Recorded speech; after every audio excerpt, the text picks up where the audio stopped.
Good morning, students. Good morning, ma'am. Good Okay, morning, ma'am. good morning. Dear Kinchal, you are new student, so are you getting it or not?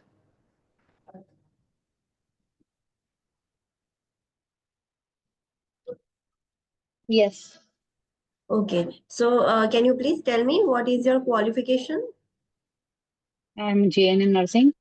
I Okay, study and I'm from USA. okay, and Yesterday I yes, yesterday I attended lecture. okay, so yesterday we also attended the lecture, and any work experience do you have? In India I have 10 years experience, various hospital. But in USA no Okay, experience. okay, so right now you're in USA. Okay, so let's start our today's lecture. Yeah, What yes. we have seen yesterday?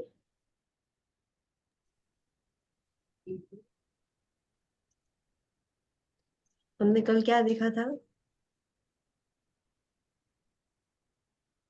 Nose, mouth, and throat assessment. Okay, and then assessment of lung. Lung. Okay, so while doing assessment of nose, mouth, and throat, which techniques you will use? Inspection and palpation. Only inspection and palpation. Okay, so first is subjective data. You will ask certain questions to the patient.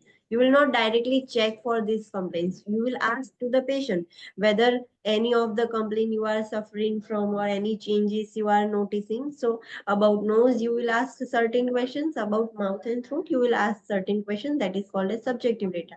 In objective data, you will ask the question to the patient. No, we will directly assess the patient to identify the problem. So using inspection and palpation method, we are assessing the patient for the nose, mouth and throat.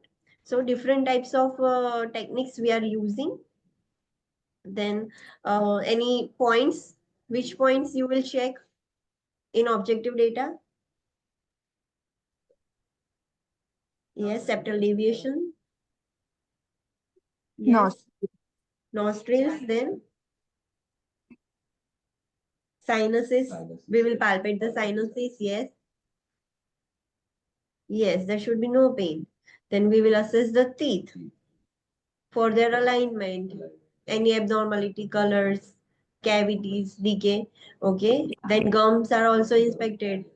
If the gums are swollen, bleeding, then ging gingival margins we will check. Yes. Then, Buccal mucosa. sorry, Buccal mucosa. buccal mucosa we will check for the lesions. Soft, Tongue we soft will check. palate. Yes, the buccal mucosa should be glistering and soft. The tongue we will check all sides of the tongue, dorsal, ventral, and lateral. Then we will also check for the gag reflex. Yes, yes. If there is no gag reflex, there is a risk of Aspiration. aspiration. So it is must. Every person should have gag reflex. So all these things we will check. Okay. Uh, you will check the tonsils. There are grade for the tonsils. What are that? 0. 0 to 1 plus 4. plus Yes. Surgical. 0 to plus 4. What is 0? 0 means Surgically Surgically removed. removed. there surgically are no done. tonsils. Yes, you cannot see the tonsils. They are not there. So it is surgically removed. Then plus 1 means Hidden within pillars. yes, they are hidden behind the pillars. So you cannot easily see them. Yes. Then plus 2 means Extending to the Extended. pillar. yes. Extend. Now you can see that there are tonsils. So they are extending to the pillars. Plus 3 means Extended beyond. Extending beyond beyond the pillars. Now they Beyond are the pillar. outside the pillars. Yes. And plus 4 means Middle. extending to the midline. they have extended to the midline, to the center of the throat. So they are swollen. The patient will have difficulty in swallowing. So the grade is plus 4. So remember these types of grades. Okay. Client teaching. What you will teach to the client? Tooth care, hygiene. Yes. Hygiene. Maintain hygiene. Yes. Oral hygiene. Regular dental examinations. fluoride water, fluoridated water and supplements. Yes. Yes, avoid risk behaviors Avoid like smoking. smoking, alcohol, tobacco chewing, drug abuse. All these things are avoid matlab risk behaviors. So we have to advise the patient to avoid these kinds of behavior. Then what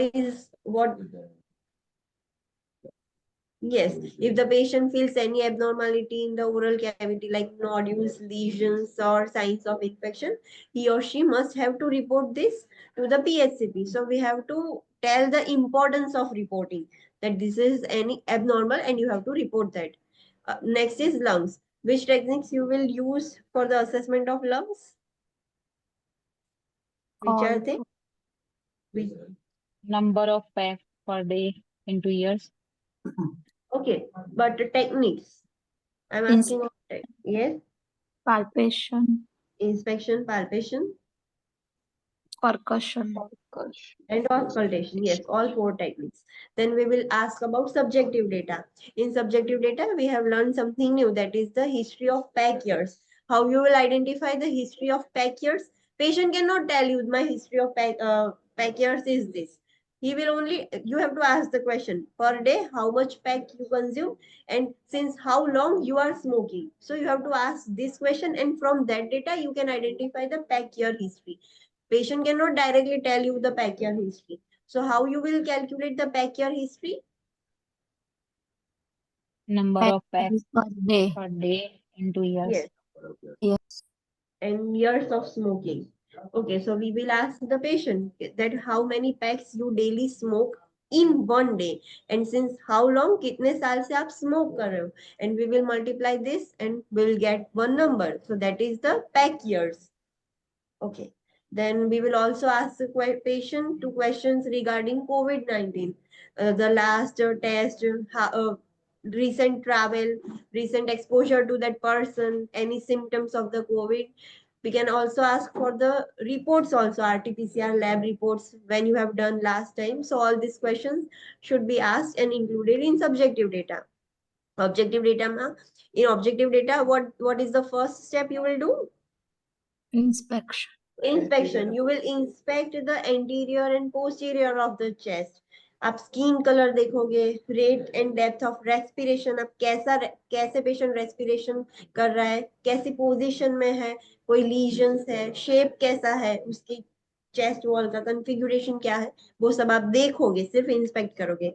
then you will palpate. Palpation में आप क्या देखोगे? Temperature check करोगे, moisture कैसा है, any tenderness is there, आप touch करते हो और पेशेंट को पेन हो रहा है, लम्प्स आपको फील हो रहा है पाल्पेशन से, लीजन्स और मासेस कुछ ऐसा फील हो रहा है, then you will assess for the chest exclusion. What is that?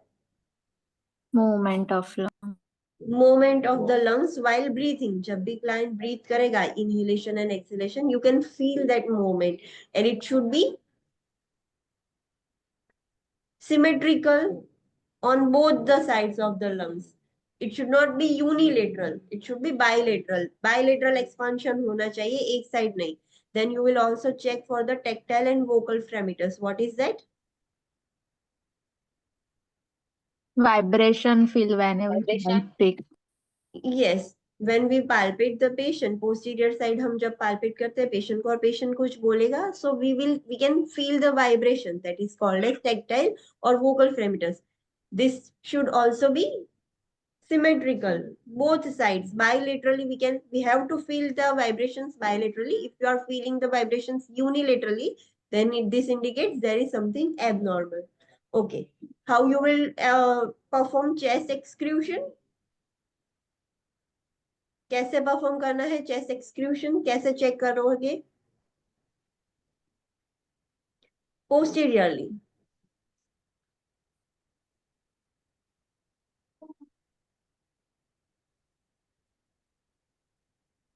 But where do we have to put our palms? Posterolateral side.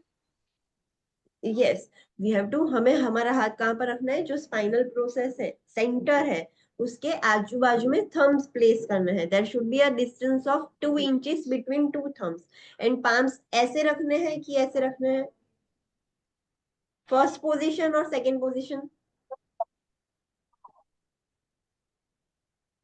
You have to place the palm like this. No. You No. have to place the palm like this. Second. The fingers should be extended to the posterolateral surfaces. Okay, so you have to place the palm like this and you have to tell the patient to inhale and exhale. When the patient is inhaling, the chest is expanding. Your thumbs will also retract 2 inches more. So there will increase in the distance between two thumbs. What do you will, where do you place the hand in anterior side? Anterior side पे कौन सी position पे आप रखोगे hand?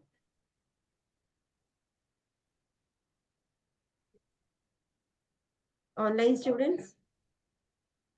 Coastal margin towards the xiphoid process. Okay. Where is the xiphoid process located? Can anyone tell me? This is the anterior surface. This is the anterior surface of the lung. So where is the xiphoid process? कोई मुझे बताएगा? This or this? 1, 2, 3 में से कौन सी xiphoid process है? Yes, this is the xiphoid process.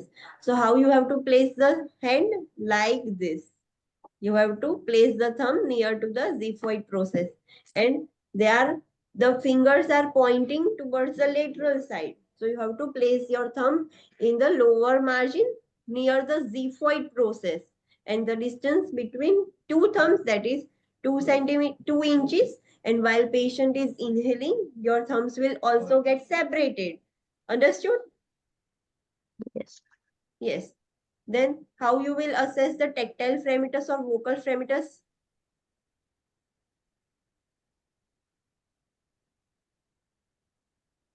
Yes. Can we put we have to put the palms on posterior side or anterior side? Posterior. Not put the palm in anterior side, on anterior surface to assess the tactile or vocal fremitus. हम anterior surface पर हाथ नहीं रख सकते.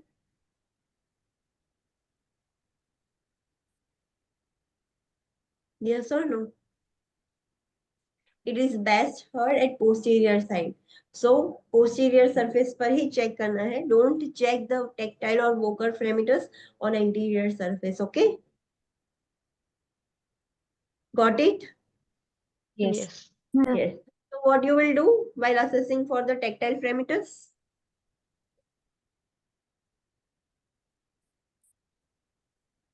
Okay, online students, what you will do?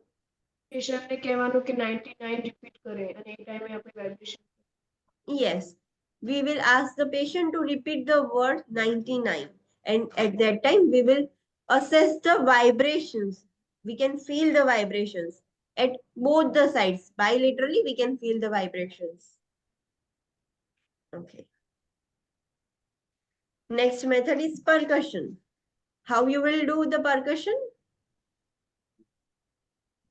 Using two finger and the knuckle. Yes.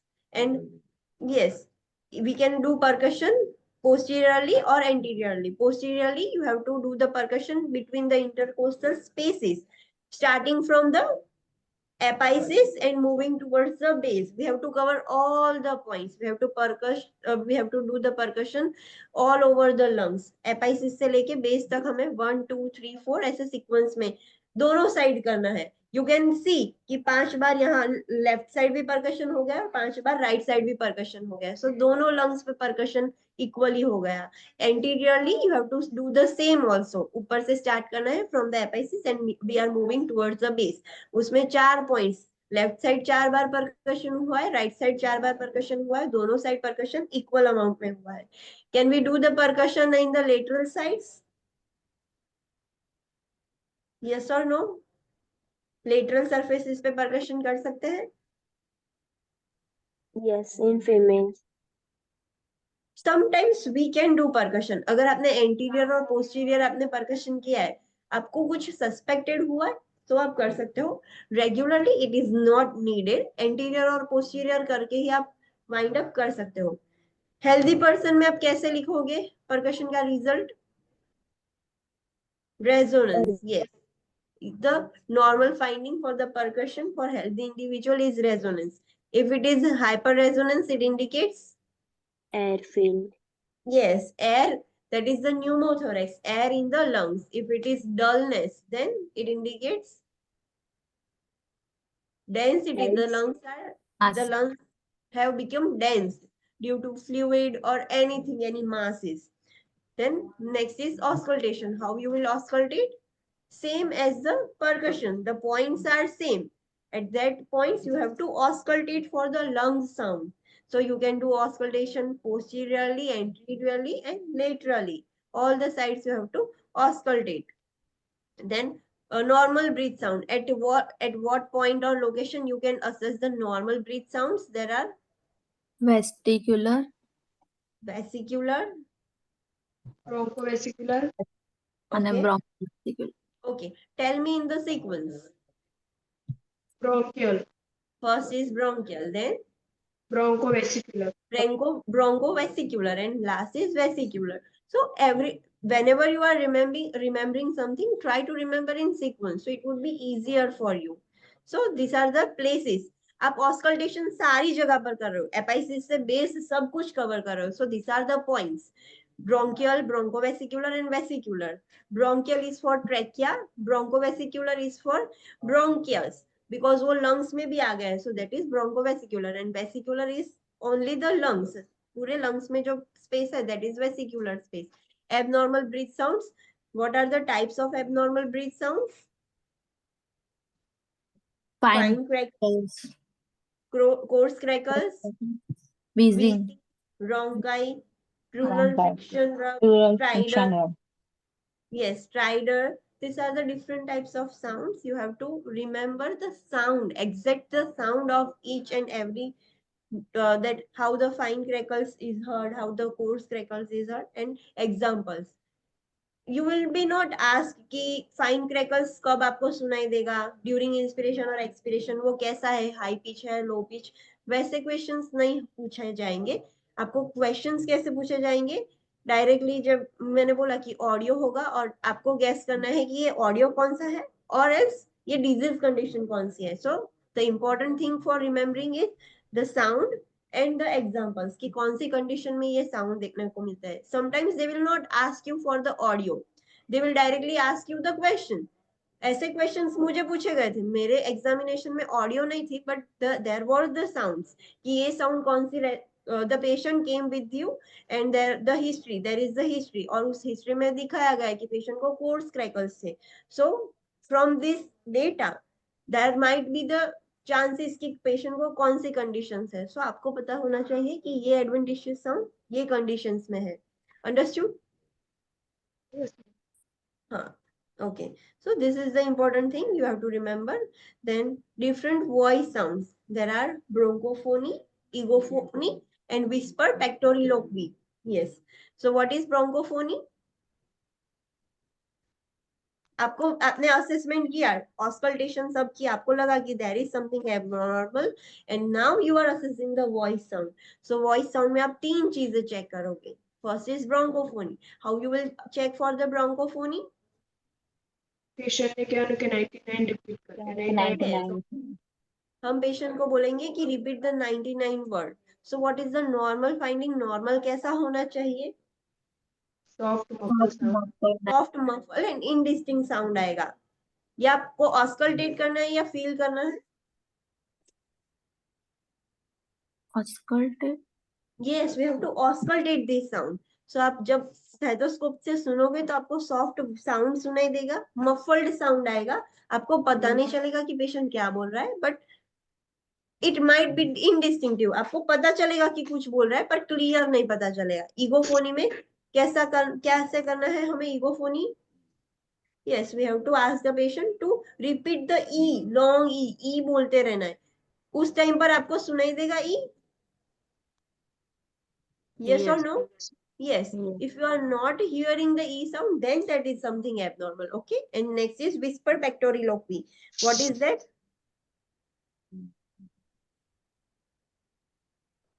Yes. हम patient को बोलेंगे कि आप विस्परिंग करो 1 2 3, don't speak that words, you have to simply just whisper, whisper करना है और आपको ऑस्कल्टेट करना है। नॉर्मली कैसा होगा वो? इनऑडिबल होगा, ऑलमोस्ट इनऑडिबल, मफल्ड और फेंट। फेंट मीन्स बहुत ही कम साउंड आएगा। So that is the normal findings. अगर क्लियर आ रहा है then there is something abnormal. ज्यादा एयर होगी अंदर तो ज्यादा साउंड आएगा, so there is something abnormal. Patient teaching आप क्या दोगे?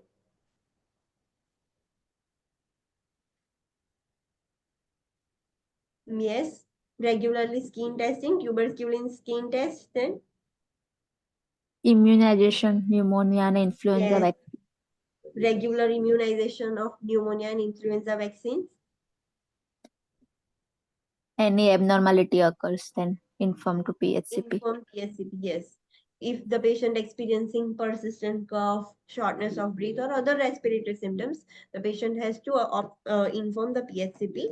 Then avoid any environmental hazards like pollutants, occupational hazards. All these things should be avoided. Risk behaviors should also be avoided, like smoking cessation should be discussed with the patient. Then the regular chest x-ray.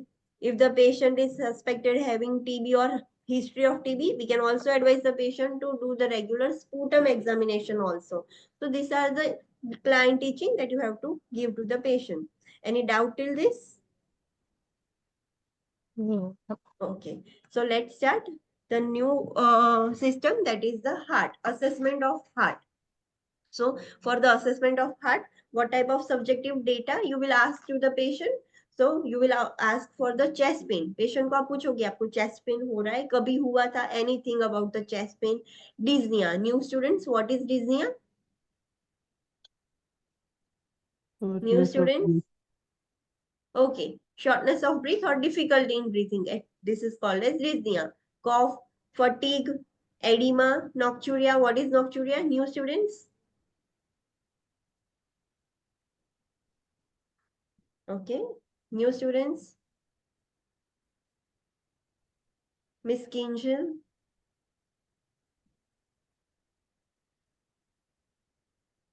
Kinjal, Yashraj, Yes. Heath, Disha. Tell me what is nocturia? Yes, someone is trying to speak.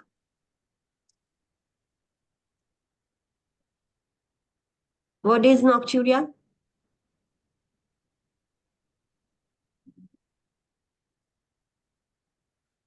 Old students, what is nocturia?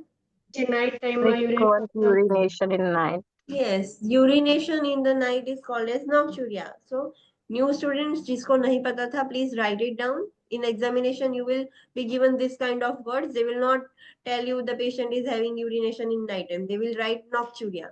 Leg pain or cramps, that is also called as claudication. जो pain होता है उसको claudication भी बोलते हैं. The changes in the skin color, obesity, medications being taken, ये सब आप पूछोगे पेशेंट को कि आप कोई मेडिकेशन ले रहे हो, ओबेसिटी देखकर ही पता चल जाएगा। कार्डियोवेस्कुलर रिस्क फैक्टर्स आप पूछोगे, फैमिली हिस्ट्री पूछोगे कि फैमिली में किसी को कार्डियक और वेस्कुलर प्रॉब्लम्स है, हाइपरटेंशन, डायबिटीज, वो सब आप पूछ सकते हो पेशेंट को। पर्सनल हिस्ट्री ऑफ कार्डियक और वेस्कुलर प्रॉब्लम्स, आपको कुछ भी प्रॉब्लम है, पहले कोई सर्जरी कराई हो, एंजियोग्राफी कराई हो, हाई कोलेस्ट्रॉल रहता हो, पर्सन को पर्सनल हिस्ट्री भी पूछोगे और फैमिली हिस्ट्री भी पूछोगे।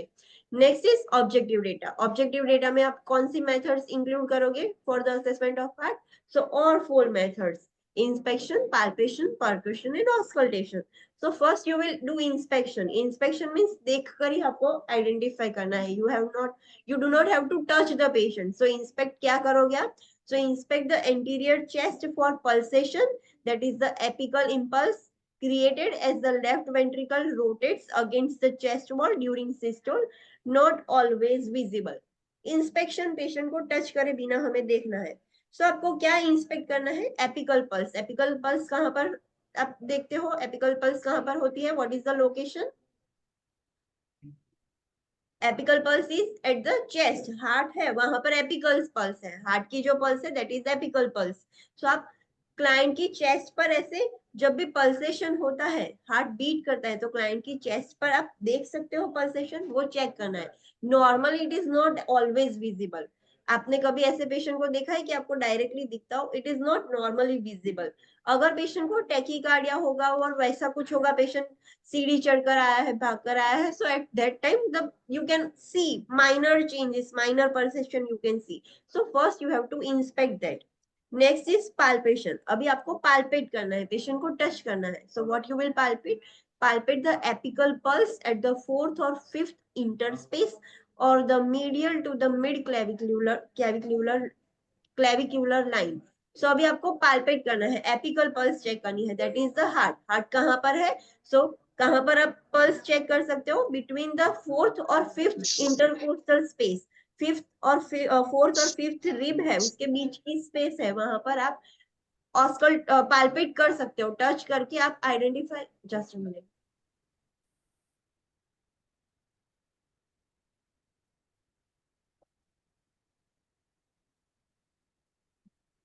ओके, सो आप वहां पर पाल्पेट कर सकते हो कि is there any pulsation you can feel और not.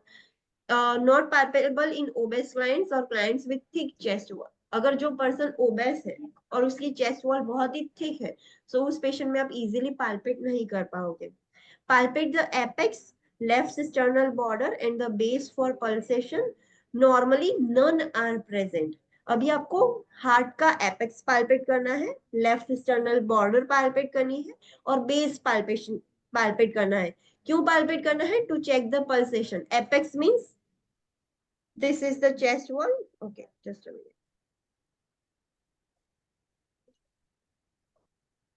These are the lungs.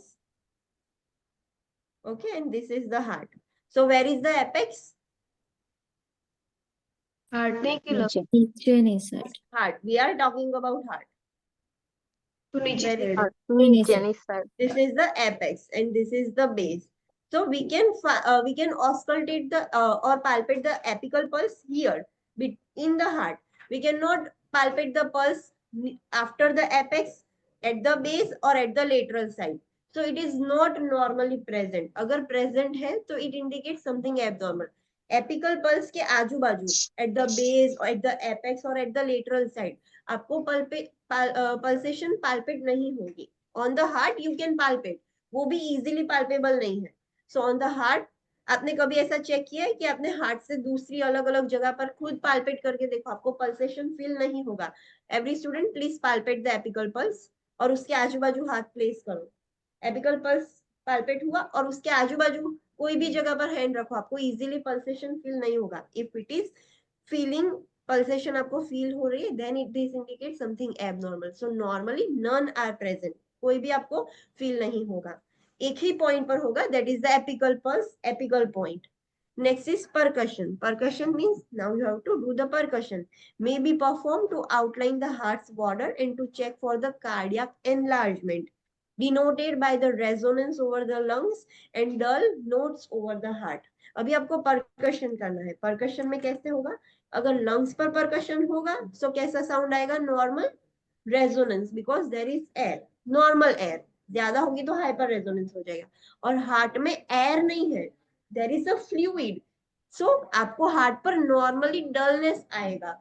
अगर ज्यादा फ्लूइड हो जाएगा, फ्लूइड ओवरलोड हो जाएगा, so there will be something abnormal sound. So normally आपको कार्डियक एनलार्जमेंट हुआ है या नहीं वो चेक करने के लिए आप परकशन करते हो। नॉर्मली लंग्स पर रेजोनेंस आपको डिनोट होगा और हार्ट में डलनेस डिनोट होगा। उससे अलावा कुछ भी आपको साउंड आता है तो this indicates there is something abnormal. Understood? Yes. Okay, next is auscultation. Auscultation means you are using the stethoscope. So there are areas of the heart. कौन सी जगह पर auscultate करना है? So there are 5 areas.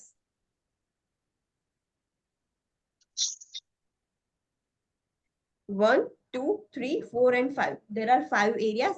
You know the upper portion is called as base and lower portion is called as apex. Now let's see the each and every point. At what point you can auscultate. You cannot auscultate here or here or here. You have to just auscultate on the heart. So this is the apical point. Okay. So where you can do the auscultation.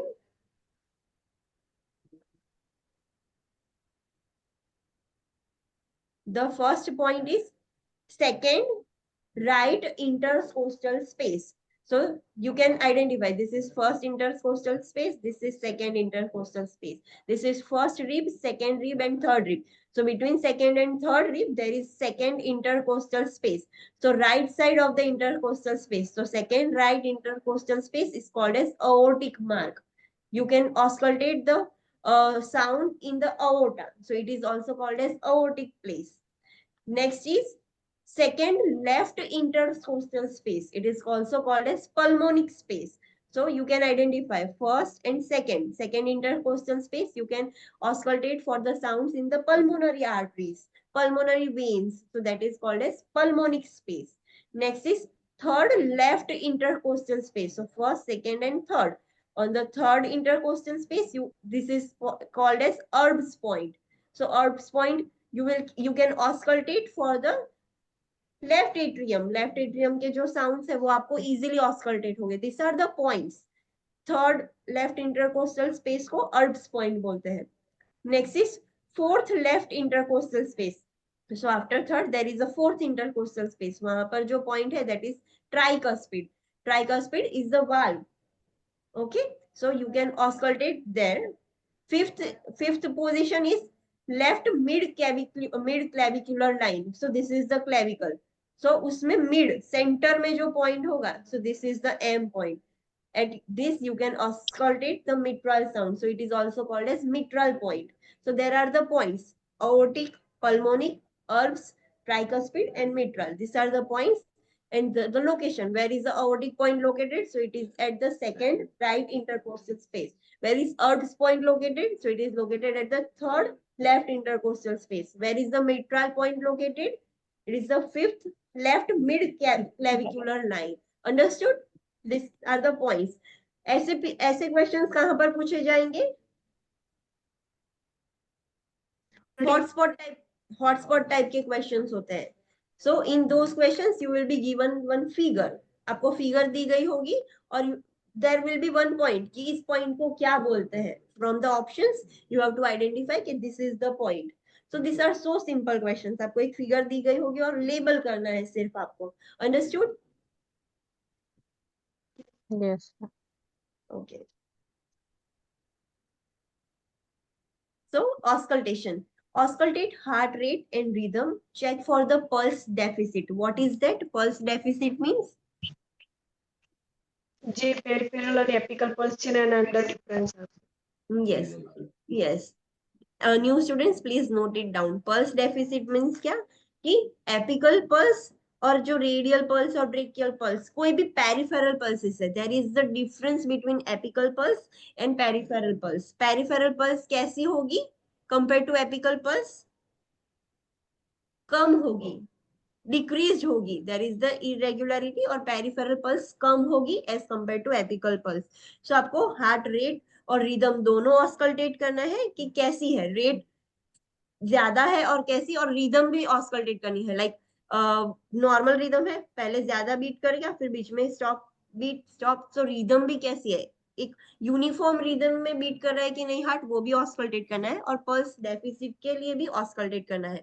ऑस्कल्ट apical heart beat while palpating an artery. आपको apical भी check करनी है और other artery भी check करनी है. So you can identify there is pulse deficit or not. There are two methods for checking the pulse deficit: one examiner method and two examiner method. One examiner method means first peripheral pulse લેવાના અને પછી એપિકલ pulse લેવાના એનો difference. no. તો first એપિકલ. Apical pulse Apical. then peripheral. Yes. One examiner method means कोई एक examiner होगा, वो क्या करेगा, पहले एपिकल पल्स चेक करेगा and then peripheral pulse. If he notes any difference, so he will confirm that there is pulse deficit. Two examiner method में क्या होगा, there will be two examiner. एक एग्जामिनर क्या करेगा, एपिकल पल्स लेगा, दूसरा examiner peripheral pulse लेगा. So you have to check this also. Next, assess S1 and S2 sounds, the normal sounds of the lungs, that is S1 and S2, lub and dub sound. And listen for the extra heart sound as well as the presence of murmurs. Murmurs means what? So blowing or swooshing noise that can be faint or loud with a high, medium or low pitch. आपको normal heart sounds भी auscultate करने हैं, that is the normal लब and dub sound. और कोई abnormal sounds है, extra sounds है, like S3 and S4 sounds आपको सुनाई दे रहे हैं कि नहीं, वो भी चेक करना है। मर्मर्स भी है कि नहीं, वो भी चेक करना है। मर्मर्स क्या है? सो ब्लोइंग और swooshing साउंड बीच बीच में आएंगे, नॉइसेस आएंगे, that is called as murmur. Lub और डब के बीच में थोड़े मर्मर्स होंगे, सो वो भी। इट कैन बी फेंट, मीन्स बहुत ऑडिबल भी नहीं होगी, और इट कैन बी लाउड, ज्यादा ऑडिबल भी हो सकते हैं। It can B high, medium और लो पिच, कैसा भी साउंड हो सकता है depending on the severity. Starting में सिवियरिटी कम हो तब मर्मर्स एकदम फेंट होंगे, जैसे जैसे सिवियरिटी बढ़ेगी मर्मर्स लाउड हो जाएंगे। सो ग्रेडिंग ऑफ मर्मर, मर्मर जो बीच में सुनाई देता है, एबनॉर्मल नॉइजेस जो बीच में होते हैं नॉर्मल S1 और S2 में, so there are the gradings for the murmur. So let's see box 12.9, grade 1, what is that? So very faint. अभी अभी जस्ट पेशेंट को प्रॉब्लम हुआ है, सो जो मर्मर्स है वो बहुत ही फेंट होंगे, बहुत उतने लाउड ही नहीं है, बहुत ही कम नॉइज हो रहा है, so that is very faint, it is called as grade 1। Grade 2 means faint but recognizable, बहुत ही कम है मर्मर्स पर आप रिकॉग्नाइज कर सकते हो। Grade 1 we can not easily recognize. Grade 1 किसको ज्यादा पता चलेगा? जो डॉक्टर्स है, कार्डियोलॉजिस्ट है, जो रेगुलरली प्रैक्टिस करते हैं, वो ग्रेड 1 इजिली ऑस्कल्टेट कर सकते हैं। हमने उतनी प्रैक्टिस नहीं की तो हम ग्रेड 1 तो इजिली ऑस्कल्टेट ही नहीं कर पाएंगे, because the sound is very फेंट, बहुत ही कम होता है। ग्रेड 2 फेंट होता है बट रिकॉग्नाइज आप कर पाओगे कि yes there is something abnormal between lub and dub sound. Grade 3 कैसा होगा? So it is loud but moderate in intensity. अभी जो मर्मर साउंड है वो लाउड होगा और इंटेंसिटी उसकी मॉडरेट होगी। लाइक इन एवरी लब and dub sound you can not feel the murmur, you can not auscultate the murmur, थोड़े थोड़े इंटरवल पे आपको मर्मर सुनाई देगा। सो इंटेंसिटी कम है बट साउंड लाउड है। ग्रेड 4 में कैसा है? सो लाउड अकम्पेन्ड बाय अ पाल्पेबल थ्रिल। अभी जो मर्मर्स है बहुत ही लाउड हो गए हैं और आप पाल्पेट भी कर सकते हो। आप अगर एपिकल पल्स पाल्पेट करोगे ना तो आपको थ्रिल बीच में, ऐसे थ्रिल मींस एक्स्ट्रा सर्कुलेशन कैसा होता है वैसा आपको पाल्पेशन भी होगा। So this murmurs are grade 4। Grade 5 murmurs कैसे होंगे?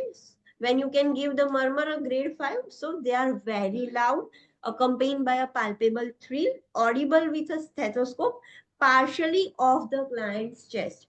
अभी आप जैसे ही हार्ट पर ऑस्कल्टेट करोगे तो आपको बहुत ही लाउड मर्मर सुनाई देंगे और पाल्पेबल थ्रिल भी, आपको पाल्पेशन होगा। अब अगर आप हाथ से पाल्पेट करोगे चेस्ट पर तो भी आपको थ्रिल भी पाल्पेट होगा। और अगर आप चेस्ट के थोड़े साइड पर, हमने पहले ही देखा कि नॉर्मली एपिकल पोजीशन पर ही आप पाल्पेशन कर सकते हो, उसकी साइड्स में आपको नहीं होगा। सो आप अगर साइड में भी ऑस्कल्टेट करोगे स्टेथोस्कोप से तब भी आपको सुनाई देंगे वो murmurs.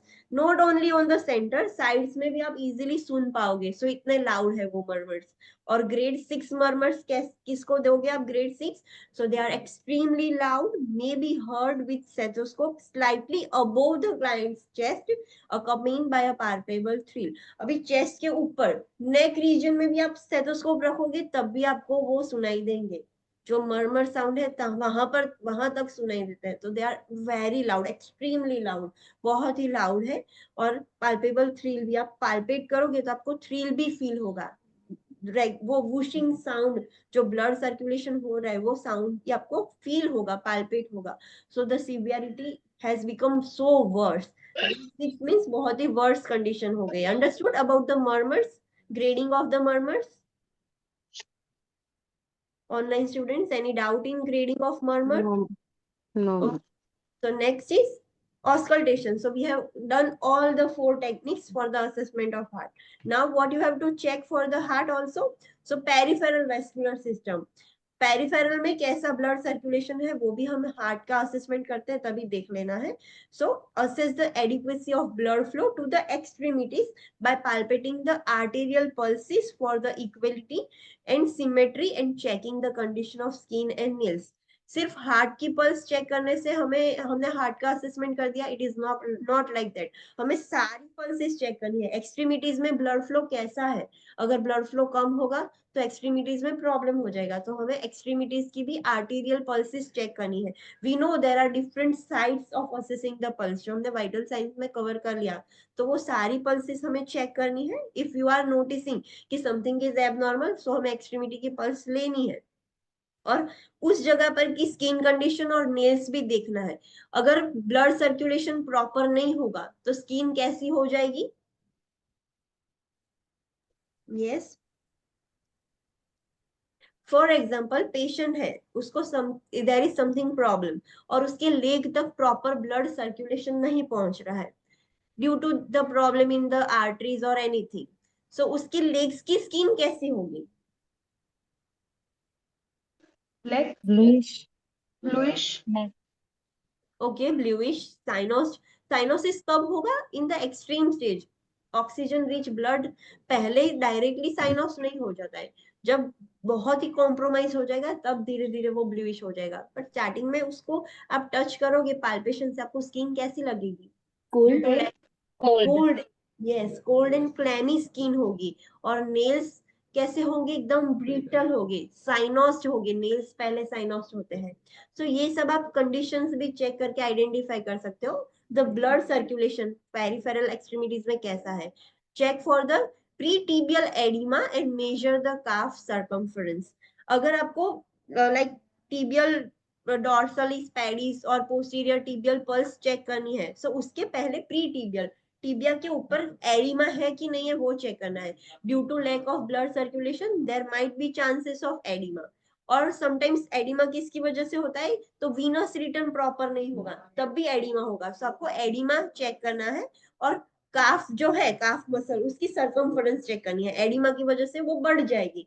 So how you can identify the edema? We have already completed that in table 12.2. Edema का grading है +1, +2, +3, +4. So from that table you can identify the edema in the extremity. Okay. Measure the blood pressure. Blood pressure आपको measure करना है. Palpate the superficial inguinal nodes using firm but gentle pressure, beginning in the inguinal area and moving down towards the inner thigh. Blood pressure monitoring भी heart के assessment में ही आ जाएगा। तो आपने extremity में ब्लड प्रेशर चेक कर लिया, फिर आपको इंग्वाइनल नोड्स, जो आपने हेड एंड नेक की नोड्स चेक कर ली, फिर आपको इंग्वाइनल नोड्स चेक करनी है। पहले आपको फर्म प्रेशर देना है। फर्म मींस थोड़ा दबाना है, पर उतना भी प्रेशर नहीं देना है कि क्लाइंट को डिस्कम्फर्ट हो। जेंटल होना चाहिए बट फर्म होना चाहिए। सो वैसा प्रेशर देके आपको पाल्पेट करना है। इंग्वाइनल एरिया से स्टार्ट करके नीचे इनर थाई पर जाना है। Normal you can palpate the lymph nodes. Normally lymph nodes palpate होगी?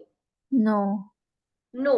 If it is palpable then it indicates the swollen or enlarged lymph node. So आपको वो चेक करना है। आपको lymph node palpate नहीं होगी, बट आप palpation करोगे so उससे पता चलेगा कि is there any lymph node become enlarged or swollen. So that's why you have to do the assessment of lymph nodes in the inguinal area. An ultrasonic stethoscope may be needed to amplify the sound of pulse wave if the pulse cannot be palpated. अगर आपने extremities की, lower extremities की, femoral से डॉर्सालिस pedis तक की आपने pulse check करनी है, पर आपको पल्स आइडेंटिफाई नहीं हो रही, पाल्पेशन ही नहीं हो रहा, सो you can also use the ultrasonic stethoscope. ऐसा तो नहीं हो सकता कि कंप्लीटली पल्स ही ना हो, कंप्लीटली ऑब्स्ट्रक्ट हो, ऐसा नहीं हो सकता। So that's why you can use the device that is ultrasonic stethoscope. उससे आपको पल्स कैसी है वो पता चल जाएगा। कैरोटिड आर्टरी, सब लोग, कैरोटिड आर्टरी कहां पर है? Tell me. In the neck region, neck, yes, but where exactly in the neck? So it is located in the groove between trachea and sternocleidomastoid muscles, medial to alongside the muscles. So जो trachea है और ये sternocleidomastoid muscles है, उसके बीच में से groove है। You can do directly like this, so you can easily palpate the carotid artery. ऐसे आपको टाइम वेस्ट नहीं करना पड़ेगा। That is the exact location in the groove. So groove में आपको easily palpate हो जाएगी carotid artery. Palpate one carotid artery at a time to avoid compromising blood flow to the brain. आपको एक carotid artery one time पर और दूसरी carotid दूसरे टाइम पर। डोंट डू पाल्पेशन, लाइक दबा नहीं देनी है। We don't have to compromise the blood to the brain. आपको सिर्फ पाल्पेट करनी है। Avoid compromising blood flow. Auscultate each carotid artery for the presence of bruit. Bruit means that is the Blood. Sound of blood. Yes. So carotid artery में आपको palpation कर लिया आपने, फिर स्टेथोस्कोप से ऑस्कल्टेट करना है the presence of bruit. If there is the presence of bruit it indicates something abnormal. Bruit सिर्फ कहां पर होना चाहिए? कौन सी कंडीशन है जिसमें आपको ब्रूट ऑस्कल्टेट करना है? If there is no bruit, it indicate something abnormal. IV fistula जे recurring Yes. AV fistula, arteriovenous fistula होती है जो डायलिसिस वाले पेशेंट पे, उनमें ब्रूट होना चाहिए. अगर ब्रूट नहीं है उसका मतलब कि सर्कुलेशन बंद हो गया है. नॉर्मली दूसरी जगह पर ब्रूट नहीं होना चाहिए. सो अ ब्लोइंग, स्विशिंग और buzzing humming sound, that is called as bruit. ये साउंड किसका है? ब्लड का है. So that is called as bruit, which indicates blood flow turbulence. Normally a bruit is not present. So see the clinical judgement box. Normally bruit नहीं होना चाहिए. यहाँ पर ब्लड फ्लो नॉर्मली सर्कुलेट हो रहा है, बीच में ऐसे टर्ब्यूलेंस और वैसा कुछ भी नहीं है. वूशिंग साउंड नहीं जरूरत है. हमने यहाँ पर आर्टरी और वेन का फिस्टुला क्रिएट करके कुछ भी नहीं किया. So here bruit is not auscultated. So there is not presence of any brute. If it is present, it indicates something abnormal. Let's see clinical judgment box. A nurse is performing a cardiovascular assessment and notes the presence of blowing, swishing sound over the carotid artery. It means there is a presence of brute and this is something abnormal. The nurse would take the following actions based on this finding. Nurse ने cardiovascular assessment कर रही थी patient का और उसको brute सुनाई दिया at the carotid artery. Nurse समझ गई कि दिस इज समथिंग एबनॉर्मल. सो कौन से एक्शंस लेने चाहिए being a nurse? When auscultating the client's carotid arteries, the nurse has noted a bruit which indicates blood flow turbulence and potentially a blockage. क्यों हुआ turbulence? So slight blockage था, तो उसकी वजह से जो blood का force था वो बढ़ गया था. So that's why उसको ब्रूट ऑस्कल्टेट हुआ. A blockage in carotid artery could decrease the blood flow to the brain. अगर ब्लॉकेज है तभी ब्रूट हुआ. So blockage की वजह से blood flow भी reduce हो सकता है ब्रेन की वजह से. So normally a brute is not present. So this finding necessitates the need for the follow up. अभी ब्रूट है तो आपको कुछ तो करना पड़ेगा, आपको फॉलो अप लेना पड़ेगा, आपको पीएससीपी को इन्फॉर्म करना होगा. So the primary healthcare provider would be notified so that the further assessment and testing could be done to determine the cause of this finding. अभी आप पीएससीपी को नोटिफाई करोगी कि सर मैंने ब्रूट ऑस्कल्टेट किया था. पीएससीपी कंफर्मेशन के लिए फिर से करेगा and then they will do something, any test कि ये क्यों हुआ है, ब्रूट क्यों हुआ है, there is a blockage और कोई other reason है, ये सब assessment होगा. The nurse would monitor the client's vital signs and neurological status for the signs of altered blood flow to the brain. अभी सारे vitals check करेगी nurse और nurse को doubt है कि ब्रूट है. So blockage की वजह से there might be chances कि brain को proper blood नहीं मिल रहा हो. अगर proper blood नहीं मिल रहा होगा तो patient के अंदर neurovascular changes, neurological status changes देखने को मिलेंगे. So nurse को वो भी assess करना होगा. The nurse would also document the finding and PSCP was notified. अगर आपने vital signs लिए हैं, neurological status assessment किया पेशेंट का और जो भी findings आए हैं वो आपको document करने हैं और PSCP को inform करना है. So what is the main action? जब भी आपको carotid artery में ब्रूट ऑस्कल्टेट हो, आपको क्या करना है? First of all, document it, notify the PSCP, assess the vital signs and neurological status, document that also and notify the PSCP. These are the main interventions after auscultating brute in the carotid artery. Understood? Yes. Okay. Next is palpate the arteries in extremities. How many points are there? We have already studied that. कितने points हैं? Normally head to toe तक. List it out. Temporal, Temporal, Carotid, carotid, brachial, brachial, radial, radial, radial, ulnar, Femoral. ulnar, ulnar, femoral, femoral, femoral, popliteal, Dorsalis. popliteal. dorsalis Root pedis, पड़ता है. dorsalis Okay. pedis. So we can like this. Okay. So here it is temporal. Here it is carotid. So apical pulse is also there at the center part. Then this is the head. Okay. So like this, there is a brachial.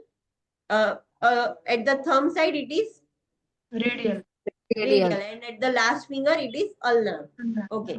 Then here there is femoral. Then behind the knee, it is popliteal. This is the foot. Okay. Behind the ankle, which pulse is there? posterior, Behind the ankle, posterior tibia. medial, and above the foot it is Dorsalis pedis. dorsalis pedis. So these are the sides for the pulse. So we have already studied this. So radial pulse, there is a location where it is, where the radial pulse is located. So it is in the forearm or at the thumb side, radial side. Ulnar pulse is located in the opposite side to the radial pulse. So thumb side पर radial pulse है, उसके opposite side little finger के side ulnar pulse है, brachial pulse यहाँ पर होगी, femoral, popliteal, dorsalis pedis and posterior. These are the arteries in the hands and legs. जो temporal है वो हेड में हमने ऑलरेडी असेसमेंट कर दिया था, कैरोटिड भी हमने देख लिया, एपिकल भी देख लिया, so the remaining pulse are written over here. फिर हमने ग्रेडिंग भी देखा था. Tell me what the grades. Old students हमने देख लिया था वाइटल साइंस में. +2 is normal. Yes, +2 is normal. अभी पेशेंट की आप पाल्पेशन करते हो और आपको हमारी जो पल्स हम चेक करते हैं normal, easily palpable, that is the +2 grade. आपको एग्जाम में लिखा होगा कि when while doing the assessment of patient there is a +2 pulse. So you have to understand that is a normal. +2 लिखा हो, that means normal. Or sometimes they can also write the normal easily palpable pulse was present. So that is also normal. अगर +4 हो तो Strong and bounding. Strong and bounding. Bounding pulse. वो pulse बहुत ही strong है, tachycardia हो जाता है severe, तब पल्स कैसी होगी, स्ट्रॉन्ग एंड बाउंडिंग होगी. कौन सी कंडीशन में हो सकती है, फ्लूइड वॉल्यूम ओवरलोड. यस, तब पल्स सारी स्ट्रॉन्ग एंड बाउंडिंग पल्स होगी. +3 मींस फुल और Full increase. pulse. Yes, tachycardia हुआ है but that is not so much of tachycardia. So pulse rate increase हो गई है और आप इजीली फुल पल्स आपको चेक होगी. +1 मींस वीक पल्स और Weak barely pulse, palpable. जब पेशेंट को सीवियर डिहाइड्रेशन हो जाए या ब्रेडिकार्डिया हो जाए, सो उसकी पल्स वीक होगी और आप इजीली पाल्पेट भी नहीं कर पाओगे. और 0 means absent pulse, Absent. there is no pulse. So absent or not palpable pulse. So these are the grading for the force or grading for the pulse. Understood? Yes, ma'am. Okay. Next is client teaching. Diagnostic test हमने heart वाले system में ही देख लिए थे. Client teaching, अब क्या advice दोगे after doing assessment of heart? So advice the client to modify the lifestyle for risk factors associated with heart and vascular disease. Heart और वैस्कुलर डिजीज के लाइक ओबेसिटी, हाइपरटेंशन, डायबिटीज, वो सब lifestyle modification करने के लिए आपको advice करना होगा पेशेंट को, जो हार्ट और वैस्कुलर डिजीज प्रिवेंट कर सके.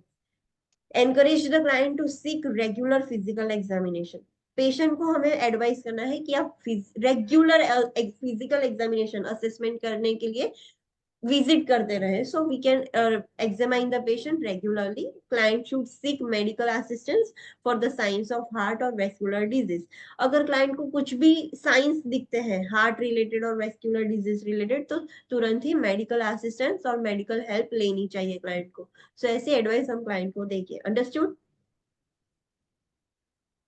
Yes or no? Yes, Okay. ma'am. So let's take short break. Then we will start the examination of breast or chest.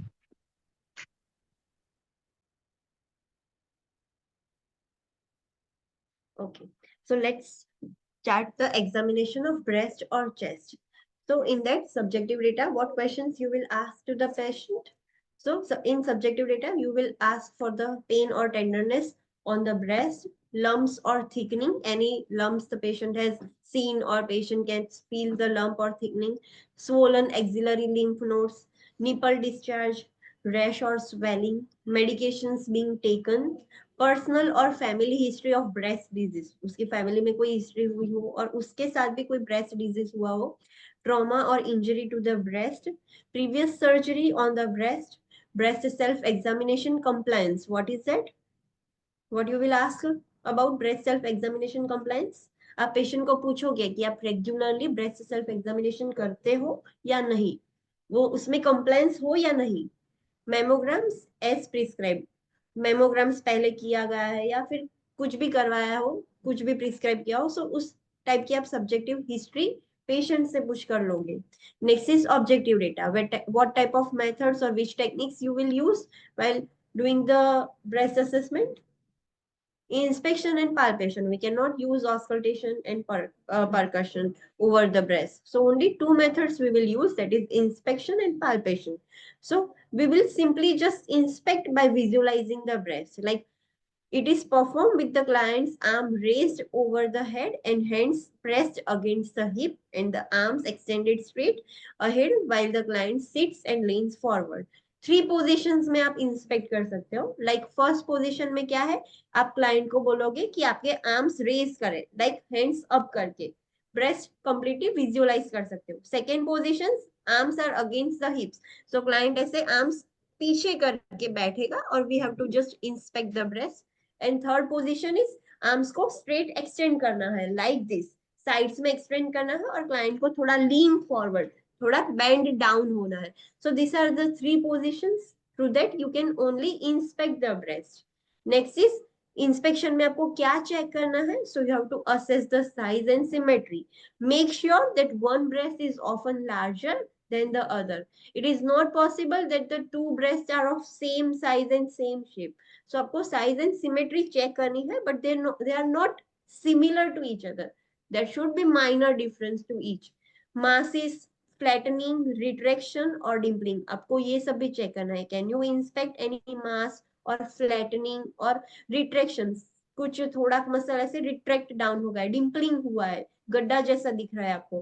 Colour और Venus pattern of the breast, size, colour, shape and the discharge in the nipple and areola and the direction in which the nipples are pointing. ये सब आपको inspect सिर्फ देखने से ही identify करना है.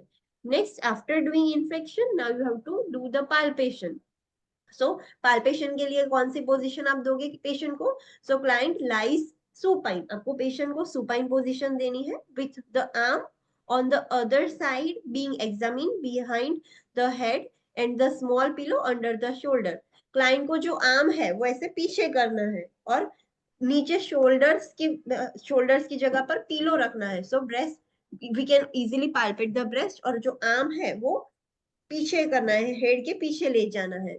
The nurse uses the pad of the first three fingers to compress the breast tissue gently and against the chest wall, noting the tissue consistency. We know we have to palpate through the fingertips. आपको palm से palpation नहीं करना है, कोई भी organ का palpation आपको fingertips से ही करना है.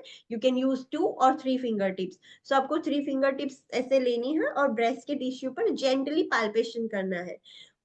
टिश्यू चेस्ट वॉल की अगेंस्ट आपको फोर्स करना है और आपकी कंसिस्टेंसी चेक करनी है. आपको बीच में कुछ लम्प या हार्ड फील हो, then it indicate something abnormality. So you have to do the palpation like this.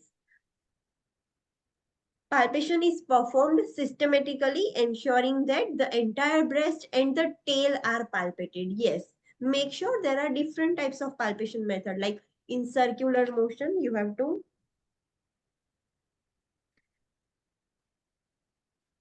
have to palpate like this in circular motion. So whole breast is examined, or you can do the palpation like this also. So systematically you have to do the palpation. So each and every tissue has been palpated, सब palpate हो जाए. और you have to palpate the breast and tail. What is the tail?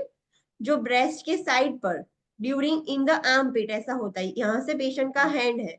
So armpit की जो side जो जाता है, that is called as the tail of the breast. Some females have swelling in the tail also. जो armpit में some female, आपने कुछ females को देखा होगा कि उसकी armpits में swelling है. So why it is like this? Due to the tail. जो breast की tail है वो swollen है. So आपको breast और उसकी tail दोनों palpate करना है और systematically way में करना है. So ensuring कि each and every tissue has been palpated. The nurse notes the consistency of breast tissue, which normally feels dense, firm and elastic. हमें पाल्पेशन करते वक्त उसकी कंसिस्टेंसी नोट करनी है. ब्रेस्ट टिश्यू की नॉर्मल कंसिस्टेंसी कैसी होनी चाहिए? डेंस होना चाहिए, फर्म होगा और थोड़ा इलास्टिक होगा breast.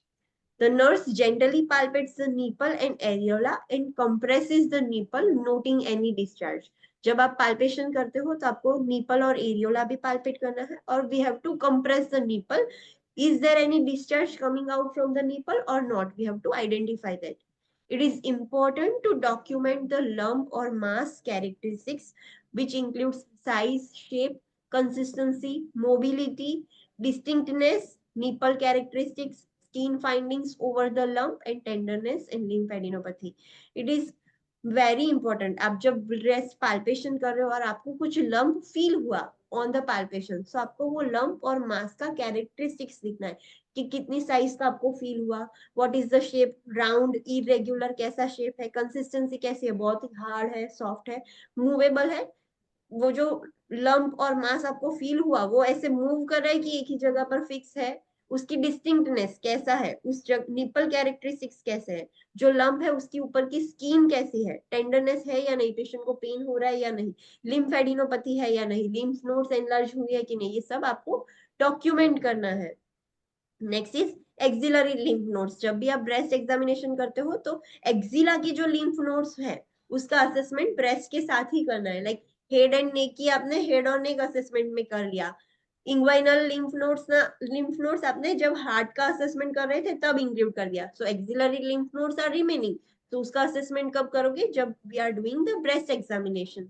So the nurse faces the clients and stand on the side being examined, supporting the client's arm in a slightly flexed position and abducts the arm away from the chest wall. So which position we are giving to the patient? हम patient को ऐसे sideline position देंगे. Patient की face, nose इस तरफ होगा, examiner side में होगा, और जिस साइड भी हमें एक्सिला चेक करना है उस साइड का हैंड हमें फ्लेक्स करके ऐसे अबडक्ट करना है. And we have to hold the hand of the patient. एक हाथ से हम पेशेंट का हैंड ऐसे टच होल्ड करके रखेंगे और दूसरे हाथ से हमें एक्सिला पाल्पेट करना है. So we have to abduct the axilla away from the chest wall.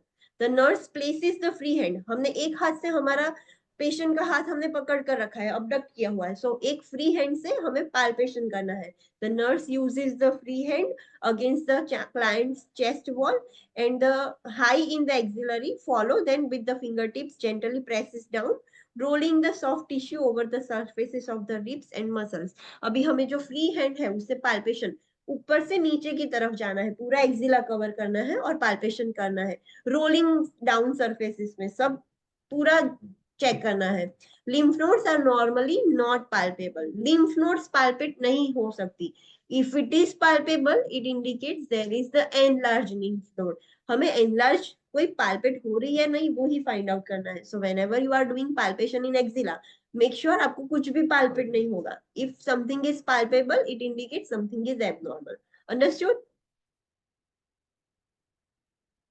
Yes, ma'am. Online students? Yes. Yes, ma'am.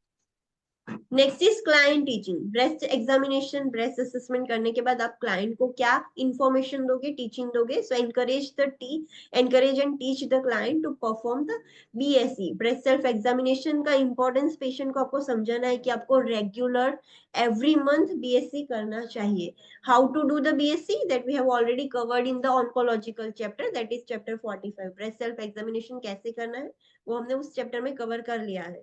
The client should report the lumps or masses to BSCP immediately. Client अगर regular BSc compliance पर maintain रहेगा, regularly BSc करेगा, सो उसको lump और masses easily identify हो जाएगी. सो हमें client को समझाना है कि if you feel any lumps और masses in your breast, you have to report the BSCP immediately. Regular physical examination and mammograms should be obtain as prescribe. अगर पेशेंट को ऐसे हिस्ट्री रह चुकी है फिर भी आफ्टर मास्टेक्टोमी भी पेशेंट को चेक करना है, because there might be chance कि अगेन वो रिवर्स फिर से रिलैप्स हो जाए. सो उसको रेगुलर मेमोग्राम्स की भी रिक्वायरमेंट होगी. सो जो अकॉर्डिंग टू द प्रिस्क्रिप्शन उसको रेगुलर एग्जामिनेशन और मेमोग्राम्स करवाना चाहिए. So this are the advice you will give to the patient after doing the breast examination. Understood? Yes. Okay. Next organ is abdomen. अब abdomen का assessment कैसे करना है? So for the subjective data, which type of question you will ask to the patient? So changes in appetite और weight. अभी आपकी apatite कैसी है, ज्यादा खाने लगे हो, कम, कैसी हो गई है, वेट कैसा है, बढ़ गया है, कम हो गया है. So you will ask such type of question. Is there any difficulty in swallowing? Dietary intake कैसा है आपका? इंटॉलरेंस टू सर्टेन फूड, कैसे फूड है जिससे आपको एलर्जी है और आप नहीं खा सकते? नोजिया और वॉमिटिंग हो रहा है, वॉमिट पेन हो रहा है एब्डोमेन में, बॉवेल हैबिट्स कैसी है, रेगुलरली आप स्टूल पास करते हो या कॉन्स्टिपेटेड रहते हो, every alternate day stool pass करते हो, कैसा है बॉवेल हैबिट वो पूछना है। मेडिकेशंस करंटली बीइंग टेकन, आप अभी कोई मेडिकेशंस ले रहे हो, फॉर एग्जांपल पेशेंट को वॉमिटिंग हो रही होगी तो पेशेंट ने घर पे कुछ तो लिया होगा वॉमिटिंग बंद करने के लिए, सो करंटली कोई मेडिकेशन आप ले रहे हो। हिस्ट्री ऑफ एब्डोमिनल प्रॉब्लम्स और एब्डोमिनल सर्जरी पहले कुछ करवाई हो, प्रॉब्लम हुआ हो, तो ये सब आप सब्जेक्टिव डेटा में पूछोगे। Next is objective data, what type of techniques will you will use in while assessment of abdomen, कौन सी टेक्निक्स यूज करोगे? we will use all 4 techniques, but there is a difference, सारे organs के assessment करने में जो techniques है, what is the sequence for that technique? inspection, palpation, percussion and auscultation. Auscultation, yes, पर abdomen की सीक्वेंस अलग है। Make sure to follow this sequence only for the abdominal examination. Let's study. Ask the client to empty the bladder. Objective data, अभी आप client को examination कर रहे हो, उससे पहले मेक श्योर कि क्लाइंट का ब्लैडर एम्प्टी हो। सो पहले क्लाइंट को बोलना है कि एम्प्टी योर ब्लैडर, अगर नहीं है तो करवाना है, और कर दिया है तो it's fine. Be sure to warm the hands and and piece of the stethoscope. हाँ, हैंड वॉश करके ही आप पाल्पेशन करोगे, सो मेक श्योर कि आपने हैंड वॉश किए हैं तो आपके हैंड वार्म कर दो। कोल्ड हैंड से डायरेक्टली पेशेंट को टच नहीं करना है, और we are using the stethoscope, तो उसका जो एंड पीस है, डायफ्राम है, वो भी वार्म होना चाहिए, बहुत ही ठंडा नहीं होना चाहिए। Examine painful areas last. Patient आपको बोल रहा है कि मुझे यहाँ पर ऐसे पेन हो रहा है, सो वो एरिया पर लास्ट में एग्जामिन करना है, लास्ट में पाल्पेशन करना है, बिकॉज पेशेंट को डिस्कम्फर्ट हो जाएगा। What is the sequence? The red point. It is given in the red point. So understand, this is very important. When performing the abdominal assessment, the specific order for the assessment technique is inspection, auscultation, percussion, and palpation. This is the sequence for abdominal assessment.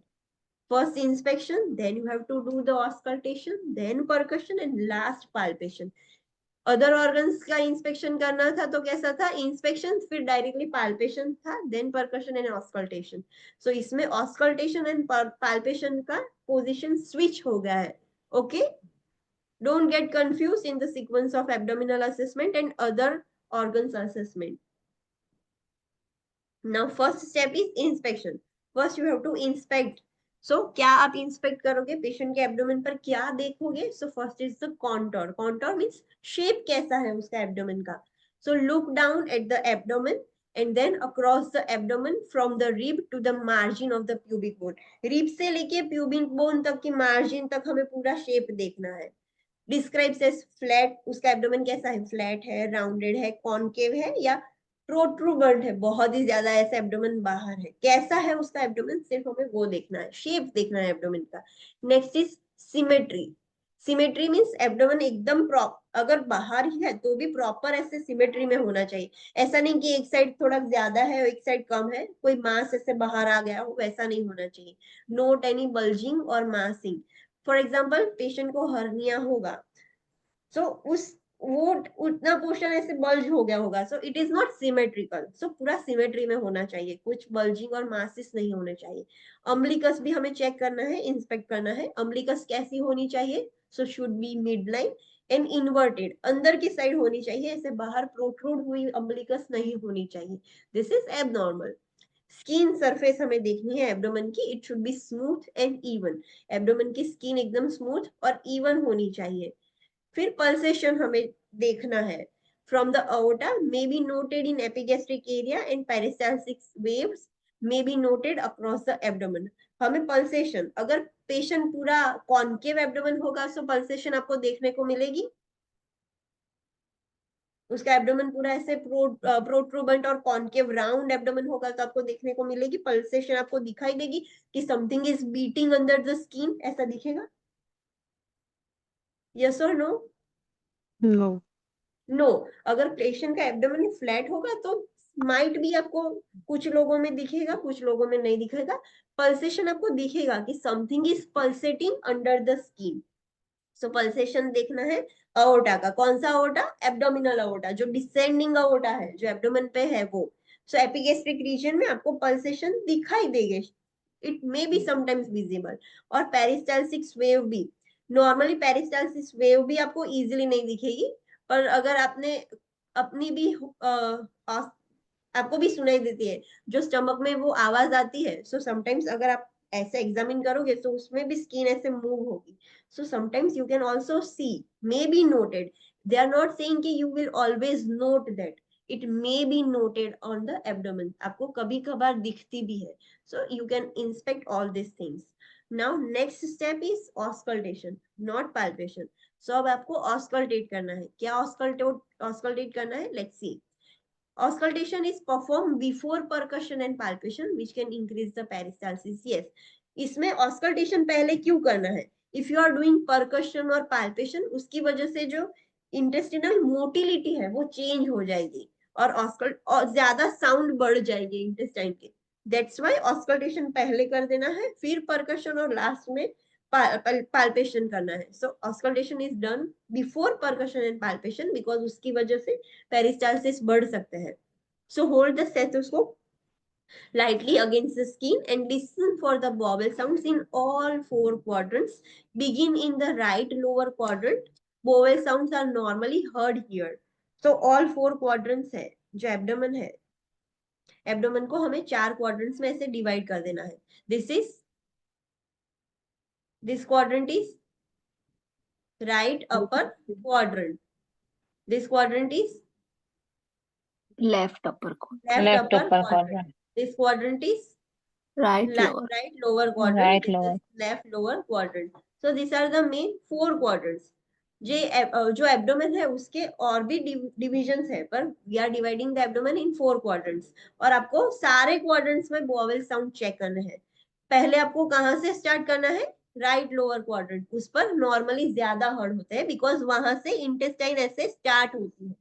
So that's why you have to start with the right lower quadrant, then right upper quadrant, left upper quadrant, left lower quadrant. So वहां पर vowel sound ज्यादा heard हो गया आपको और normally heard here. Note the character and frequency of normal vowel sound. High pitch gurgling sounds occurring irregularly from 5 to 30 times a minute. आप जो भी ऑस्कल्टेट कर रहे हो वोवेल साउंड, उसकी कैरेक्टरिस्टिक्स लिखनी है। हाई पिच है, लो पिच है, कैसे है। Normally high pitch gargling sound आपको सुनाई देगी। जब भी आप ऑस्कल्टेट करोगे तो आपको गर्गलिंग साउंड, और वो भी हाई पिच, आपको इजीली सुनाई देगी। So this is the normal sound. और कब कब होता है, what is the frequency of this sound? So every 5 to 30 minutes, हर 5 मिनट में भी आपको सुनने को मिलेगा, हर 10 minute, it could be 5 to 30 minutes में कितनी भी बार। Irregular, it is not the pattern कि हाँ ऐसे ही होगा, पहले 5 मिनट के बाद फिर 10 minute, 15 minute, any time it could be happen. It is irregularly from 5 to 30 minutes. Okay, so you can auscultate all these sounds.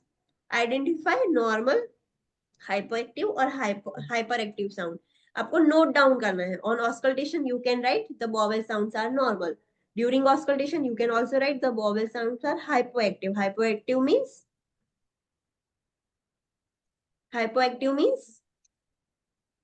Low activity असं. yes, the vowel sounds are not frequently occurring. बहुत ही कम है. क्यों कम है? Because peristalsis movement कम हो गई है.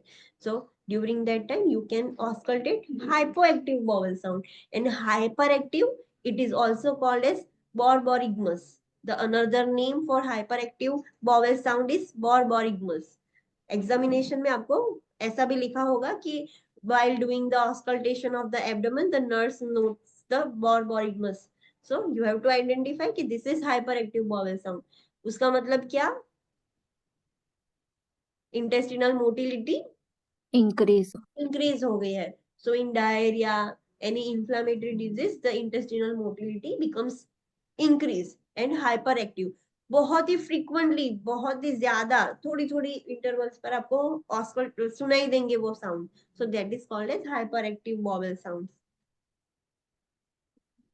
Understood? Yes, ma'am. Next is absent sounds. अभी डायरेक्टली हम कोई भी पेशेंट में ऐसे नहीं लिख सकते कि bowel sounds are absent, because we know कि दे आर इरेगुलर. आपने अभी सुना तब नहीं थे, आधे घंटे के बाद हो भी सकते हैं. So we can not directly जज like the patient is having absent vowel sound. So for absent sound, auscultate for 5 minutes before determining the sounds are absent. 5 minute तक हमें कंटिन्यूअसली चेक करते रहना है बिफोर डायग्नोसिंग और determining the vowel sounds are absent. Directly हम एक बार ही auscultate करके ऐसे नहीं लिख सकते कि vowel sounds are absent. So remember this. अगर एक बार आपने नहीं सुना, नहीं सुनाई दिया है vowel sound, सो वेट, आप ट्राई करो कि आ रहे हैं कि नहीं. It could be hypoactive also. So directly absent sounds हम डायरेक्टली डिटरमाइन नहीं करेंगे. We have to auscultate for 5 minutes. आप जब भी जजमेंट लो या नोट करो, उससे 5 मिनट तक आपको सुनना है, ट्राई करना है कि is there any sound. Auscultate over the aorta, renal arteries, iliac arteries, and femoral arteries for vascular sounds of bruit with a bell of the stethoscope. अभी आपको चेक करना है aorta, renal arteries, iliac arteries, वो सब check करनी है कि उसमें ब्रूट तो नहीं है. नॉर्मली ब्रूट होगा? नहीं. नहीं होगा. If it is present then there is something obstructing और ब्लॉकेज, ब्लड का टर्बुलेंस बढ़ गया है. सो आपको वहां पर भी ब्रूट चेक कर लेना है with the bell of the stethoscope. Means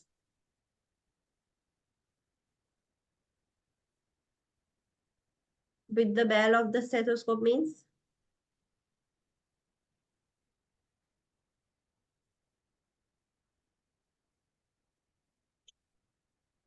आपने कभी देखा है डॉक्टर को ऐसे करते हुए?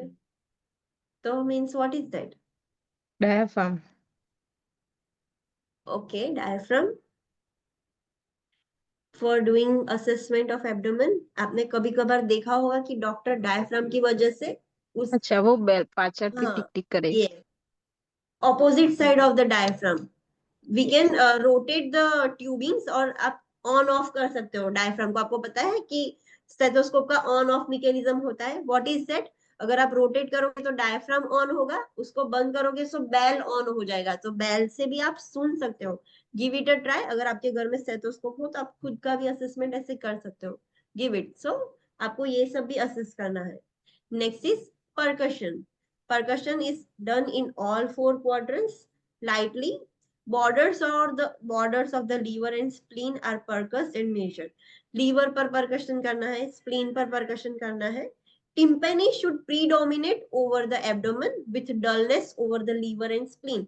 हमें पता है जो डेंस ऑर्गन्स होंगे उसमें कैसा साउंड आएगा? डलनेस. और एब्डोमेन पर, पूरे एब्डोमेन पे कैसा साउंड आएगा? टिम्पैनी. The normal sound for the lung is Resonance. resonance. The normal sound for the heart is dullness. For normal percussion sound for the abdomen is Timpani. timpani. And in the abdomen, liver और spleen पर आप जब percussion करोगे तो कैसा sound होगा? Dullness. Abdomen, it is the hollow space, like peritoneal space है, उसकी वजह से timpani है. So these are the normal sound. कौन सी जगह पर क्या sound होगा? You have to note. अगर timpani की जगह कुछ भी और sound है on the abdomen, it indicates abnormality. Understood? Heart में डलनेस की जगह आपको क्वेश्चन में नॉर्मली डलनेस लिखा होना चाहिए. क्वेश्चन में डलनेस की जगह हार्ट में हाइपर रेजोनेंस, रेजोनेंस ऐसा लिखा है, टिम्पनी लिखा है, तो it indicate something is abnormal. Understood? Normally ये फाइंडिंग्स होनी चाहिए. इससे अलावा कुछ भी फाइंडिंग हो तो इट इंडिकेट समथिंग एबनॉर्मल. आपको वो डेटाबेस से ही पता चल जाएगा कि there is something abnormality. Percussion over the kidney at 12th rib, that is costovertebral angle, should produce no pain. This is also known as costovertebral tenderness. Side में जो 12th rib है, लास्ट रिब है, उस पर, उसकी जगह पर भी हमें परकशन करना है. परकशन करने पर पेशेंट को पेन नहीं होना चाहिए. If patient is complaining about the pain, so there is something abnormal. Kidneys में कुछ प्रॉब्लम हो, due to stone, due to inflammation, anything, patient को पेन हो रहा है, और उस डेटा को कैसे लिखा होगा? So it can be also written as costovertebral tenderness. Patient के while doing the assessment of the abdomen, we have noted the patient is having costovertebral tenderness. What is that? ऐसा लिखा हुआ एग्जाम में. So what does it indicate? कि patient को 12th rib पर हमने जब परकशन किया तो पेशेंट को पेन हुआ, किडनी से ऊपर जब परकशन किया तो पेशेंट को पेन हुआ, so this is also called as costovertebral tenderness. Understood? Yes. Okay. Next is palpation. The last step is palpation. It begins with the light palpation of all four quadrants using fingers to depress the skin about 1 centimeter. Next, perform the deep palpation, depressing the 5 to 8 centimeter. We know there are two types of palpation, light palpation and deep palpation. Light palpation में कैसे करेंगे? हम थोड़ा ही pressure देंगे, like हम skin को 1 centimeter तक ही दबाएंगे. चारों क्वाड्रेंट्स में लाइट पाल्पेशन एक बार आपने कर लिया, then you have to go for the deep palpation. Deep palpation में आप थोड़ा ज्यादा कंप्रेस करोगे. और डीप पाल्पेशन कैसे करोगे? How you will do the light palpation and deep palpation? Light palpation 2 or 3 fingers. Light palpation using 2 or 3 fingers, okay? And deep palpation? One hand તો palmથી કરી શકાય ને, બીજો hand એને top ઉપર Yes, using 2 hands. While doing deep palpation, you have to do like this, and you have to give the pressure. And palpation, you have to palpate using only 3 fingers, but there are 2 hands which are giving more pressure. Okay, and you have to depress the skin 5 to 8 centimeters. So this is how you have to do the deep palpation. Palpate the liver and spleen. Liver or spleen भी palpate करना है. Note that the spleen may not be palpated. They are saying may not. It could be or it could not be. So make sure it is not every time you can palpate the spleen.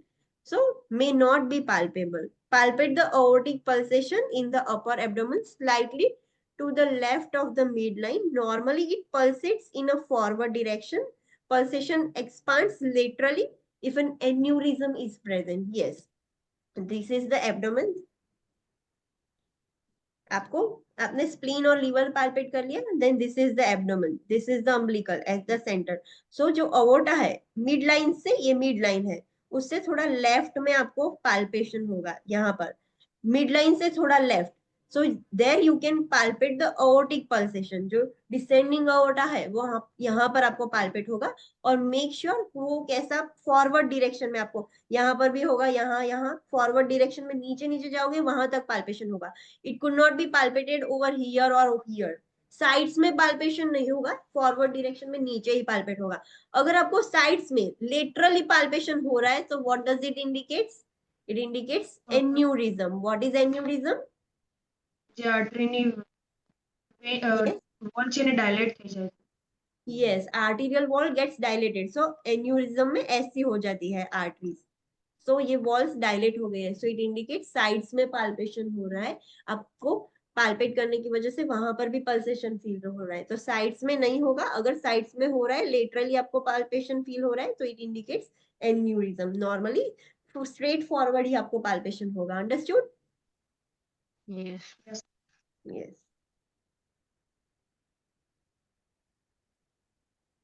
Next is the diagnostic test for the abdomen. We have already completed in GI system. About client teaching. After completion of the abdominal assessment, what type of client teaching you will give to the patients? So encourage the client to consume a balanced diet.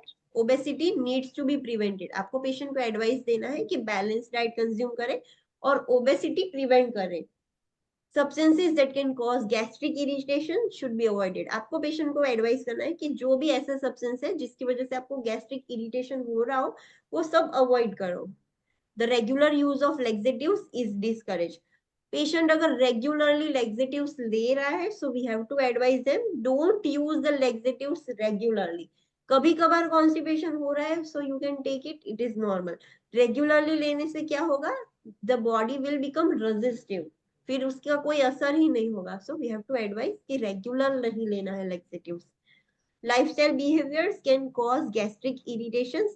Example, spicy food should be modified. अगर patient की lifestyle ऐसी है जिसकी वजह से gastric irritation हो रहा है, सो वो भी मॉडिफाई करनी होगी. लाइक पेशेंट ज्यादा स्पाइसी फूड खा रहे हैं तो उसकी वजह से भी गैस्ट्रिक इरिटेशन हो सकते हैं. तो we have to tell the patient कि आप मॉडिफाई करो, बहुत ही स्पाइसी ना खाओ.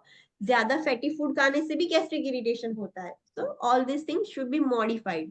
Regular physical examination are important. Patient को भी बोलना है कि रेगुलर फिजिकल एग्जामिनेशन करवाओ अपना.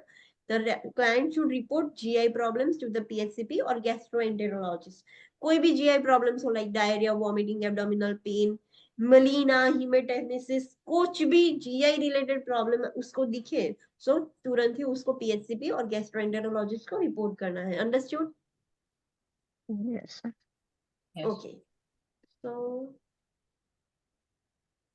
it will not get completed. Let's complete जितना होता है वो. Let's start with the musculoskeletal. Should I continue this or do we end up the class? क्या करना है? Continue, ma'am. Okay. So let's continue with the musculoskeletal system. Till now we have learned about heart, breast, chest, abdomen, and next is musculoskeletal system assessment. So उसमें subjective data patient को क्या पूछोगे? So joint pain और stiffness. Patient को पूछना है कि कोई joint pain और stiffness हो रहा है. What is the difference between joint pain and stiffness?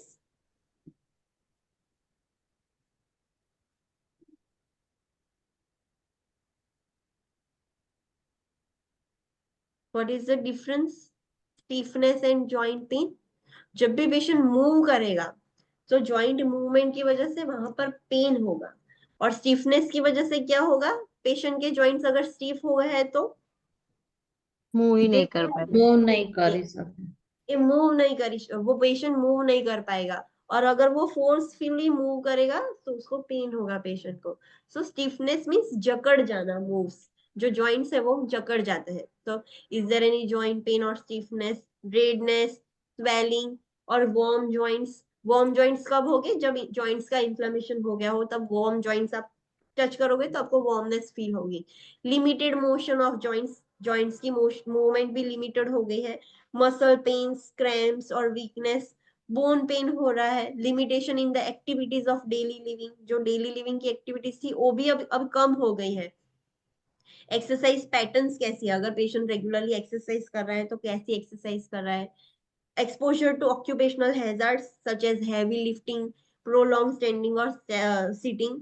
Patient को पूछना है कि आपको रेगुलर ऑक्यूपेशनल हैजर्ड्स कैसे है, आपका वर्क पैटर्न कैसा है. लाइक आपको बहुत ही हैवी लिफ्ट वेट करना पड़ता है, प्रोलॉन्ग स्टैंडिंग पोजीशन में रहना पड़ता है, प्रोलॉन्ग सिटिंग पोजीशन में रहना पड़ता है, कैसा है? मेडिकेशंस बीइंग टेकन, कोई मेडिकेशंस ले रहे हो? हिस्ट्री ऑफ जॉइंट, मसल और बोन इंजरीज, पहले कभी जॉइंट इंजरी, मसल इंजरी और बोन इंजरी हुई है? History of surgery of the joint, muscle और बोन, पहले कभी सर्जरी करवाई है जॉइंट की, मसल की और बोन की? ये सब सब्जेक्टिव डेटा आपको पेशेंट का लेना है. ऑब्जेक्टिव डेटा में कौन सी दो टेक्निक्स आप यूज करोगे? inspection and palpation. We will use two techniques only, inspection and palpation. Till now only 3 organs are there जिसमें हमने पूरे सारी methods use की है.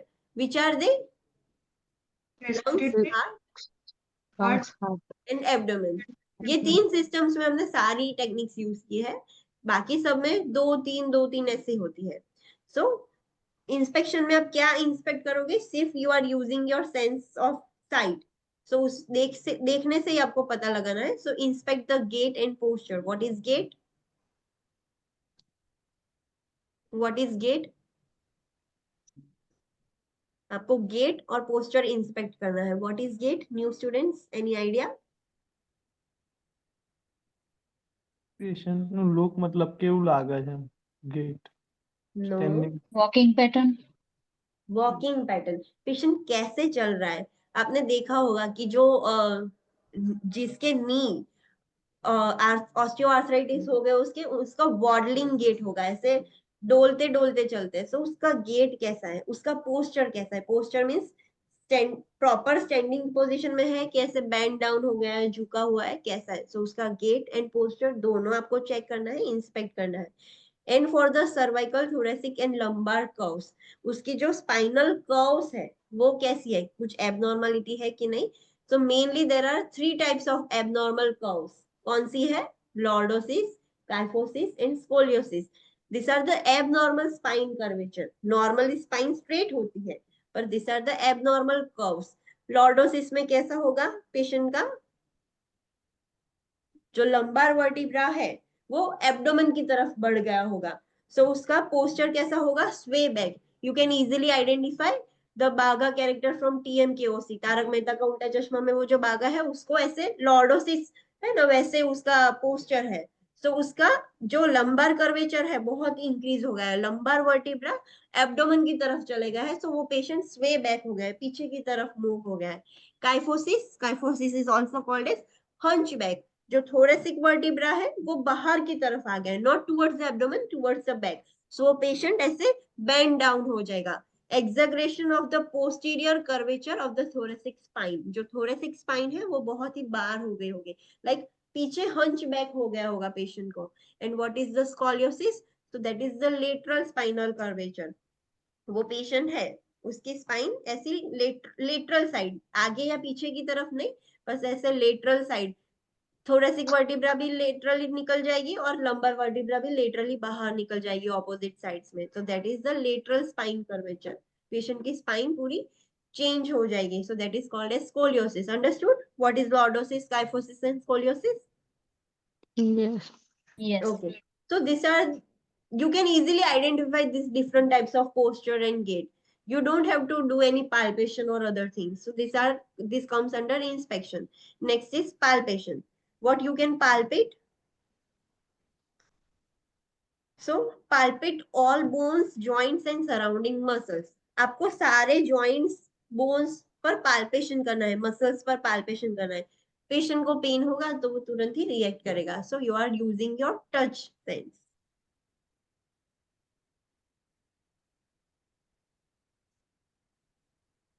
ओके फिर आपने इंस्पेक्शन पाल्पेशन कर लिया, नाउ दूसरे टेस्ट आप करोगे। क्या टेस्ट करोगे?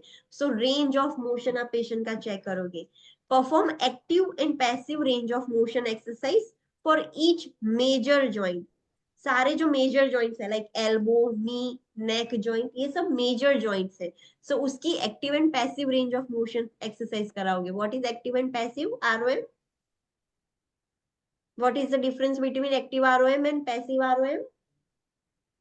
एक्टिवली पेशेंट जाते ही कर सकते हैं। Yes. Passive means हम कराएंगे, हम पेशेंट को एडवाइस करें कि move your elbow joint, so patient खुद कर रहा है और पेशेंट का स्टीफ हो गया है, वो खुद नहीं कर पाएगा, सो हम खुद से करवाएंगे, तो that is called as passive. Patient खुद करे दैट इज एक्टिव, हम करवाए that is passive. Check for pain, limited mobility, spastic movement, joint instability, stiffness and contracture. अगर पेशेंट को रेंज ऑफ मोशन करवा रहे हैं, हम ROM करवा रहे हैं, वेदर इट इज एक्टिव और पैसिव, तो हमें क्या चेक करना है? पेन हो रहा है while doing the range of motion, mobility कितनी है, लिमिटेड है कि पूरी मोबाइल है जॉइंट्स, स्पास्टिक मूवमेंट्स है, स्पास्टिक मूवमेंट्स मींस ऐसे स्पाज्म आएंगे, सो स्पास्टिक मूवमेंट्स है, जॉइंट इंस्टेबिलिटी है कि नहीं, स्टीफनेस है कि नहीं, लाइक पूरे स्टीफ हो गए हैं, मूव ही नहीं हो रहे, और कॉन्ट्रैक्चर्स मींस वो जो मसल्स होते हैं वो कॉन्ट्रैक्ट हो जाएंगे। So you have to assess all these things while doing ROM. Normally joints are non-tender, without swelling and moves freely.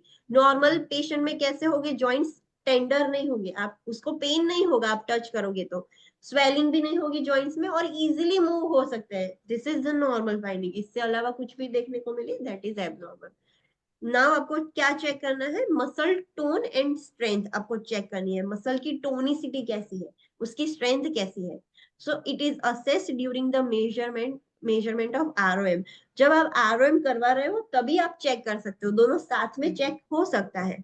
So ask the client to flex the muscle to be examined and then to resist while applying the opposing force against the flexion। पहले आपको patient को बोलना है कि कुछ भी flex करो, like हमने ये ROM एल्बो जॉइंट भी चेक कर लिया और फ्लेक्शन की वजह से हम मसल की स्ट्रेंथ और मूवमेंट भी चेक कर रहे हैं। So we are telling the patient to flex the muscle. जो भी मसल आपको चेक करना है, हैंड का, लेग का, कोई भी, सो उसको फ्लेक्स करवाना है। फ्लेक्स करवाने के बाद आपको उसको फोर्स, रेजिस्टेंस फोर्स देना है।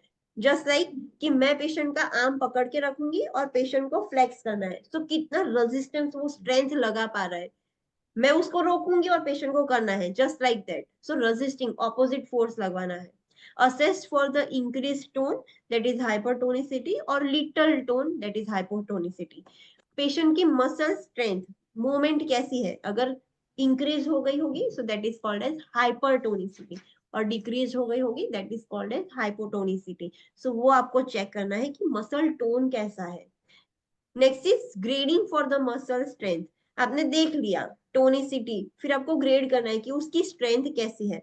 So there is a table 12.4, उसमें ग्रेड्स है, देयर आर 0 to 5 ग्रेड्स, तो total 6 grades are there from 0 to 5. So 0 grade आप किस पेशेंट को दोगे? So there is no evidence of movement. For example patient semiconscious है और coma में है, उसकी मसल मूवमेंट ही नहीं होगी, so no evidence of movement, उसको आप 0 ग्रेड दोगे. Trace of movement, there is little bit of movement, like patient ऐसे फिंगर्स मूव कर रहा है, जैसे थोड़ी थोड़ी मूवमेंट हो रही है, so that is grade 1. Full range of motion but not against gravity, patient पूरा कंप्लीटली मूव कर रहा है उसके लिम्स, पर अगेंस्ट द ग्रेविटी नहीं, लाइक ग्रेविटी नीचे की तरफ ही फोर्स करेगी, सो वो नीचे की तरफ पूरा हाथ ऐसे मूव कर सकता है, पर पेशेंट को आप बोलो कि ऊपर करो, अगेंस्ट द ग्रेविटी मूव करो, सो वो नहीं मूव कर पाएगा. सो उसको कितना ग्रेड दोगे? 2 grade. Full range of motion against the gravity but not against the resistance, अभी पेशेंट की रेंज ऑफ मोशन कंप्लीट है, फुल है, अगेंस्ट द ग्रेविटी भी वो मूव कर सकता है, पेशेंट को आप बोलोगे कि हाथ ऊपर करो तो भी वो करेगा, पर अब जब रेजिस्टेंस दोगे, आप पेशेंट को रोकोगे तो वो तुरंत ही झुक जाएगा, वो रेजिस्टेंस नहीं दे पाएगा, आपको फोर्स नहीं कर पाएगा. So that is the grade 3. Grade 4 में क्या कैसा होगा characteristics? So full range of motion against the gravity and some resistance but weak. Full range of motion भी होगा, अगेंस्ट द ग्रेविटी भी होगा, आप रेजिस्टेंस दोगे पेशेंट को तो रेजिस्टेंस भी कर पाएगा, बट बहुत ज्यादा नहीं, थोड़े वीक है मसल, सो कम रेजिस्ट कर पाएगा. फॉर एग्जाम्पल आपको कभी वीकनेस हुई हो और आपको कोई फोर्स लगा तो आप थोड़े टाइम के बाद गिव अप कर देते हो, नहीं करना, so that is there is some little weak of weakness, so that is the grade 4. and grade 5, that is the normal grade, full range of motion against the gravity and full resistance. Patient की mobility भी full range of motion है, gravity की against भी वो move कर सकता है, और आप पूरी ताकत से उसको रेजिस्ट करोगे तो पेशेंट भी पूरी ताकत से उसको रेजिस्ट कर सकता है. That is the grade 5. Understood? Yes. Okay. Diagnostic test we have already completed in musculoskeletal system of MSN. So client teaching, what you will teach the client after doing musculoskeletal examination. तो आपको client को क्या advice देना है? The client should consume a balanced diet including foods that containing calcium and vitamin D. The examples are such as dark leafy vegetables, deep yellow vegetables, dairy products, और सोय और almond milk if the patient is on vegan diet. Patient को हमें समझाना है कि well balance diet low, because strength के लिए necessary है, मसल के लिए प्रोटीन्स चाहिए, बोन्स के लिए विटामिन डी एंड कैल्शियम चाहिए, तो वेल बैलेंस डाइट लेना है. कैल्शियम और विटामिन डी इंक्लूड करना है, कहाँ से मिलेगा? तो there are examples, dark green leafy vegetables, deep yellow vegetables, dairy products. अगर पेशेंट वीगन डाइट फॉलो कर रहा है so he will not consume the any animal product, वो मिल्क भी कंज्यूम नहीं करेगा, तो उसके लिए ऑप्शन है सोय मिल्क और almond milk. Activities that cause the muscle strain or stress to the joint should be avoided. ऐसी कोई एक्टिविटीज नहीं करनी है जिसकी वजह से मसल पर स्ट्रेन और स्ट्रेस पड़े, वो अवॉइड करना है. Encourage the client to maintain a normal weight. Patient को हमें बोलना है कि नॉर्मल वेट मेंटेन करो. ज्यादा ओबेस क्लाइंट हो गए तो उसके नी जॉइंट पर वेट ज्यादा आएगा और उसके नी जॉइंट में ऑस्टियोआर्थराइटिस जल्दी हो जाएगा. सो ओबेसिटी की वजह से जॉइंट्स डैमेज हो सकते हैं, so we have to advise the patient to maintain the normal weight. Participation in regular exercise program is beneficial. Patient को हमें एडवाइस करना है कि रेगुलर एक्सरसाइज करने से आपके जॉइंट्स और मसल्स हेल्दी रहेंगे, तो रेगुलर एक्सरसाइज करने से आपको बेनिफिट होगा. The client should contact the PHCP if the joint or muscle pain or problems occur or if the limitation in the range of motion or muscle strength develop. Patient को हमें advice करनी है कि आपको तुरंत ही पीएचसीपी को report करना है या कांटेक्ट करना है if you feel the muscle pain और जॉइंट पेन. आपको मसल पेन और जॉइंट पेन हो रहा है तो आपको तुरंत ही पीएचसीपी को कांटेक्ट करना है. आपको रेंज ऑफ मोशन में कुछ लिमिटेशंस लग रही हो कि मूवमेंट नहीं हो रही है, फिर भी आपको बताना है पीएचसीपी को, और जो स्ट्रेंथ है वो भी कम हो जाए तो भी आपको पीएचसीपी को नोटिफाई करना है.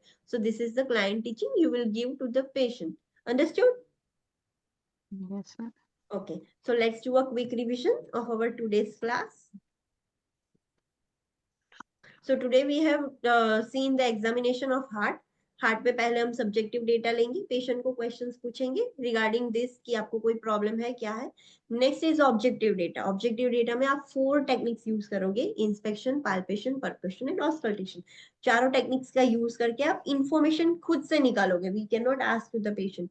फर्स्ट वी विल इंस्पेक्ट, आपको सिर्फ देखना है. Then palpation, apical pulse palpate करनी है। Normally at the apical side पर ही आपको पाल्पेशन होगा, उससे आजू बाजू कहीं पे भी पाल्पेशन नहीं होगा। परकशन मीन्स आप हार्ट की कार्डियक एनलार्जमेंट हुआ है या नहीं वो सब चेक करना है, so you are doing the percussion. Normal heart पर कैसा परकशन होगा, normal percussion on the heart, कैसे फाइंडिंग्स आएगी normally on the heart, it is dullness, dullness. और लंग्स पर कैसा होगा normal, resonance would be there. फिर ऑस्कल्टेशन, ऑस्कल्टेशन पर 5 पॉइंट्स है, which are that, can you list it out, only names. Aortic, pulmonic, ops point, tricuspid, and mitral. Yes, try to remember all this name in sequence, so आपको easily exam में भी easy हो जाएगा। aortic पहले था, so it could be the second right intercostal space, उसके बाद सारे left side है, so it would be easier for you second, third, fourth and fifth. So try to remember all these points in sequence, so आपको confusion ना हो और आपको easily याद रह जाए। aortic, pulmonic, herbs, tricuspid and mitral, this is the sequence. So वहां पर आपको auscultate करना है heart sound। The normal heart sound कैसा होगा, S1 and S2, that is the love and dub sound। उसके अलावा कोई भी abnormal sound आए like S3 and S4, these are the abnormal sound। बीच में murmurs भी सुनाई दे, that is also abnormal। There is a grading of the murmurs from grade 1 to grade 6। All are abnormal, murmur होना ही नहीं चाहिए, पर murmurs के भी ग्रेडिंग है। जब अभी अभी डेवलप हुआ है कोई condition, so there will be very faint, grade 1 का होगा। लास्ट स्टेज में जैसे जैसे डिजीज कंडीशन की सीवियरिटी बढ़ेगी, murmur will also increase, so that would be grade 6। So try to remember the grade and their quality of the murmurs। Then after assessing the heart, we have to also assess the peripheral vascular system। उसमें आपको सारी arteries जो है वो check करनी है। If you can not palpate the artery, you can also use the device that is ultrasonic stethoscope, वो भी आप यूज कर सकते हो। कौन सी आर्टरीज पाल्पेट करनी है, दैट वी हैव सीन कि temporal already we have completed, carotid already we have completed. So arms की और लेग्स की कौन सी आर्टरीज आपको पाल्पेट करनी है, पल्स के लिए वो हमने देखा। पल्स की क्वालिटी कैसी होगी, तो that is the grading. What is the normal grade, +2. +2, that is the normal, don't get confused। Sometimes in some conditions the last one will be normal or the first one will be normal, but in the pulse +2 in between grade, that is the normal। More than +2 it is abnormal, more than less than +2 it is also abnormal, so +2 is normal, remember this grading। Okay, next is breast or chest। So in that you have to check for the subjective data। आप patient को पूछोगे related to any breast changes। Objective data में आप 2 techniques use करोगे, that is inspection and palpation. Inspection 3 position में करोगे, first is hand raise, फिर hands back पर और हैंड स्ट्रेट, तीनों पोजीशन में आपको इंस्पेक्ट करना है ब्रेस्ट, उसकी साइज, सिमेट्री यानी डिस्चार्ज, वो सब इंस्पेक्ट करना है। Then you are doing the palpation. Palpation के लिए पेशेंट को आपको सुपाइन पोजीशन देनी है। मेक श्योर कि आप सारा एरिया कवर करोगे पाल्पेशन से, एक सिमेट्रिकल टेक्निक यूज करनी है। You have to check the breast and the tail also, breast की टेल भी आपको पाल्पेट करनी है, वो रहनी नहीं चाहिए। ओके, नेक्स्ट, अगर कोई लंप, आपको नॉर्मली कोई लंप फील नहीं होगा, लंप फील हो रहा है तो उसकी भी कैरेक्टरिस्टिक्स आपको नोट करनी है। What is the size, shape, any mobility, consistency कैसी है लंप की, वो सब आपको नोट डाउन करना है। Next is axillary lymph nodes. सारे ऑर्गन्स के असेसमेंट में हम लिम्फ नोड्स भी चेक करते हैं। So while doing the assessment of breast we have to check the lymph nodes of axilla. So उसके लिए पेशेंट को एक हाथ से हम फ्लेक्स करके अबडक्ट करवाएंगे आर्म, और जो फ्री हैंड है उससे हम एक्सिला पाल्पेट करेंगे। Can we palpate the lymph nodes? No. No, we cannot palpate the lymph nodes। If it is palpable, it indicates the swelling or enlargement of the lymph nodes, so it should be ruled out। Next is client teaching. Client teaching में आपको client को समझाना है कि what is the importance of DSC, regularly करना चाहिए, अगर कोई एब्नॉर्मलिटी हो तो तुरंत ही PCP को कांटेक्ट करें। Next is assessment of abdomen. Abdomen के असेसमेंट में आप सब्जेक्टिव डेटा पूछोगे। सब्जेक्टिव डेटा में आप कुछ भी पूछ सकते हो related to the abdomen. So it is not like कि आपको ये जितना दिया गया है that is the limited to this, it is not like that. आपको जो भी पूछना है आप क्लाइंट को पूछ सकते हो।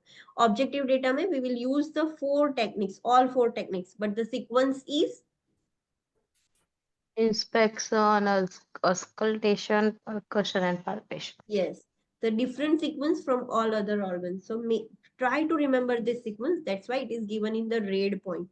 Before doing the objective data, make sure the patient has emptied his or her bladder. If not, you have to ask the patient to empty the bladder. Then make sure to warm your hands before doing the palpation and examine the area that is painful at the last. जो painful area है वो last में examine करना है. First inspection में सिर्फ आपको देखना है कॉन्टोर शेप कैसा है एब्डोमेन का, सिमेट्री है, अम्बिलिकस चेक करनी है, स्किन चेक करनी है, और कोई पल्सेशन और पेरिस्टाल्सिस वेव दिख रही है या नहीं, वो सिर्फ आपको देखना है. Next you will do auscultation. चारों क्वाड्रेंट में करना है. कौन से क्वाड्रेंट में बेस्ट आपको सुनाई देगा? यस, ऑनलाइन स्टूडेंट्स, कौन से क्वाड्रेंट में आपको बेस्ट सुनाई देगा vowel sound? Right lower. Right right lower. Lower. Yes, सारे क्वाड्रेंट में करना है पर राइट लोअर क्वाड्रेंट में आपको सबसे बेस्ट सुनाई देगा. सो सारे क्वाड्रेंट में चेक करना है. कैसे लिखोगे? ऑस्कल्टेशन वॉवेल साउंड्स 3 टर्म्स में लिखे जाते हैं. What is that? It could B normal, hyperactive and hyperactive. Hyperactive को आप कैसे लिखोगे? Other name for hyperactive vowel sound is Borborygmus. बोरबोरिगमस. और इट कुड बी एब्सेंट. पर एब्सेंट लिखने से पहले मेक श्योर कि आप 2-3 बार चेक कर लो कि वेदर इट इज एब्सेंट और हाइपरएक्टिव. समटाइम्स हाइपरएक्टिव हो गया और आप एब्सेंट लिख दोगे, सो that would be a problem. So make sure कि वो ध्यान रखना है. Next is percussion. सारे क्वाड्रेंट्स में परकशन करना है. Normal percussion data for the abdomen is, abdomen में कौन सा नॉर्मल परकशन होगा? कैसा होगा परकशन साउंड? Panic. टिम्पैनी.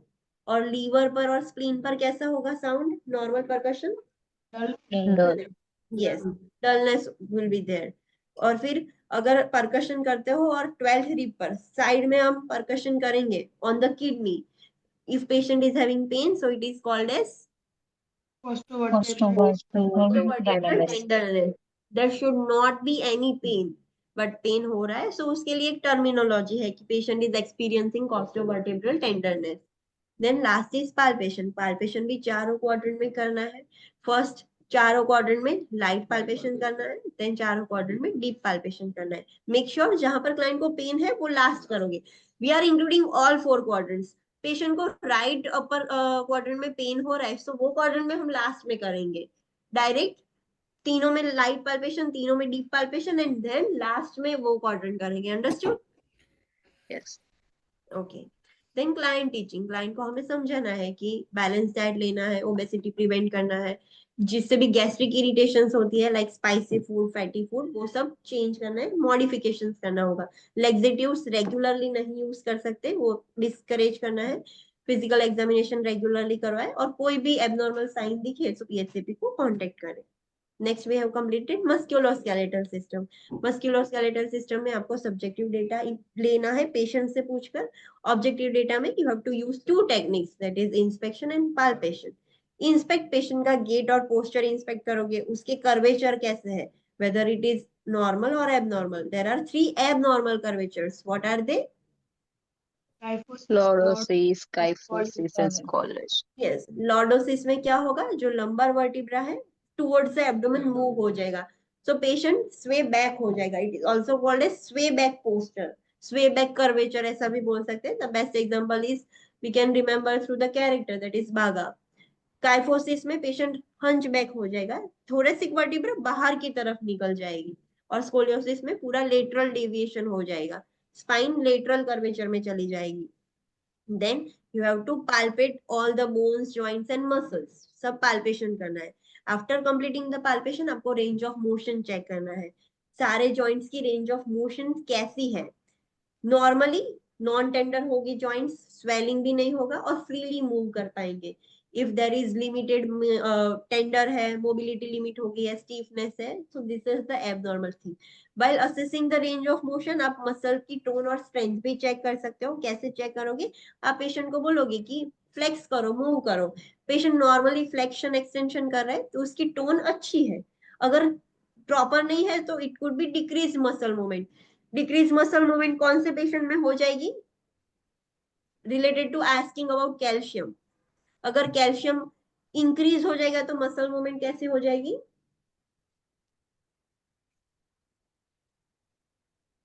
इंक्रीज होगा तब Pressure body muscle જેટલે movement ઓછું कम થશે. Yes. So muscles will be hypoactive. The tone will be decreased. So hypotonicity होगा. If the calcium has decreased, तो muscle tone कैसे हो जाएगी? increase हो जाएगा। Increase. So that will be hypertonicity. Tetany आ जाएगी पेशेंट को, मसल्स सारे खींच जाएंगे ऐसे. So you have to check for that कि टोन इंक्रीज हो गया डिक्रीज हो गया. You have to also check the resistance कि रेजिस्टेंस कैसा है, मसल की स्ट्रेंथ कैसी है. टोन तो हमने चेक किया, फिर स्ट्रेंथ चेक करनी है. So there are the gradings 0 to 5. What is the normal grading? Healthy individuals का ग्रेड कौन सा होगा? 3, 5. 5. The normal grade is 5. कोई भी मूवमेंट नहीं है, so it is 0. थोड़ी सी मूवमेंट है, that is 1. मूवमेंट है but not against the gravity, so that is 2. Movement है, against the gravity भी है पर रेजिस्टेंस नहीं हो रहा, so that is 3. मूवमेंट भी है पूरी, against the gravity भी है पर थोड़ा रेजिस्टेंस दे रहा है, so that is 4. Full range of motion है, against the gravity और फुल रेजिस्टेंस है, that is the 5. Client teaching आप क्या दोगे? सब पेशेंट को बोलोगे कि वेल बैलेंस डाइट ले, उसमें कैल्शियम विटामिन डी भी ले, कौन से फूड में से ले, वीगन हो तो क्या करना है. All this things you will give advice to the patient. You will also advise कि मसल पर ज्यादा स्ट्रेस और स्ट्रेन और स्ट्रेस पड़े वैसी कोई एक्टिविटीज नहीं करनी है. नॉर्मल वेट मेंटेन करना है, रेगुलर एक्सरसाइज करने से आपको बेनिफिट होगा. और कुछ भी पेन जॉइंट में, मसल्स में कुछ भी आपको एबनॉर्मल दिखे, so you have to contact the पीएचसीटी.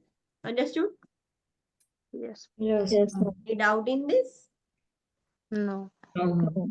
So see you tomorrow at 9 a.m. Thank you. Thank you. Thank you. Thank you, ma'am.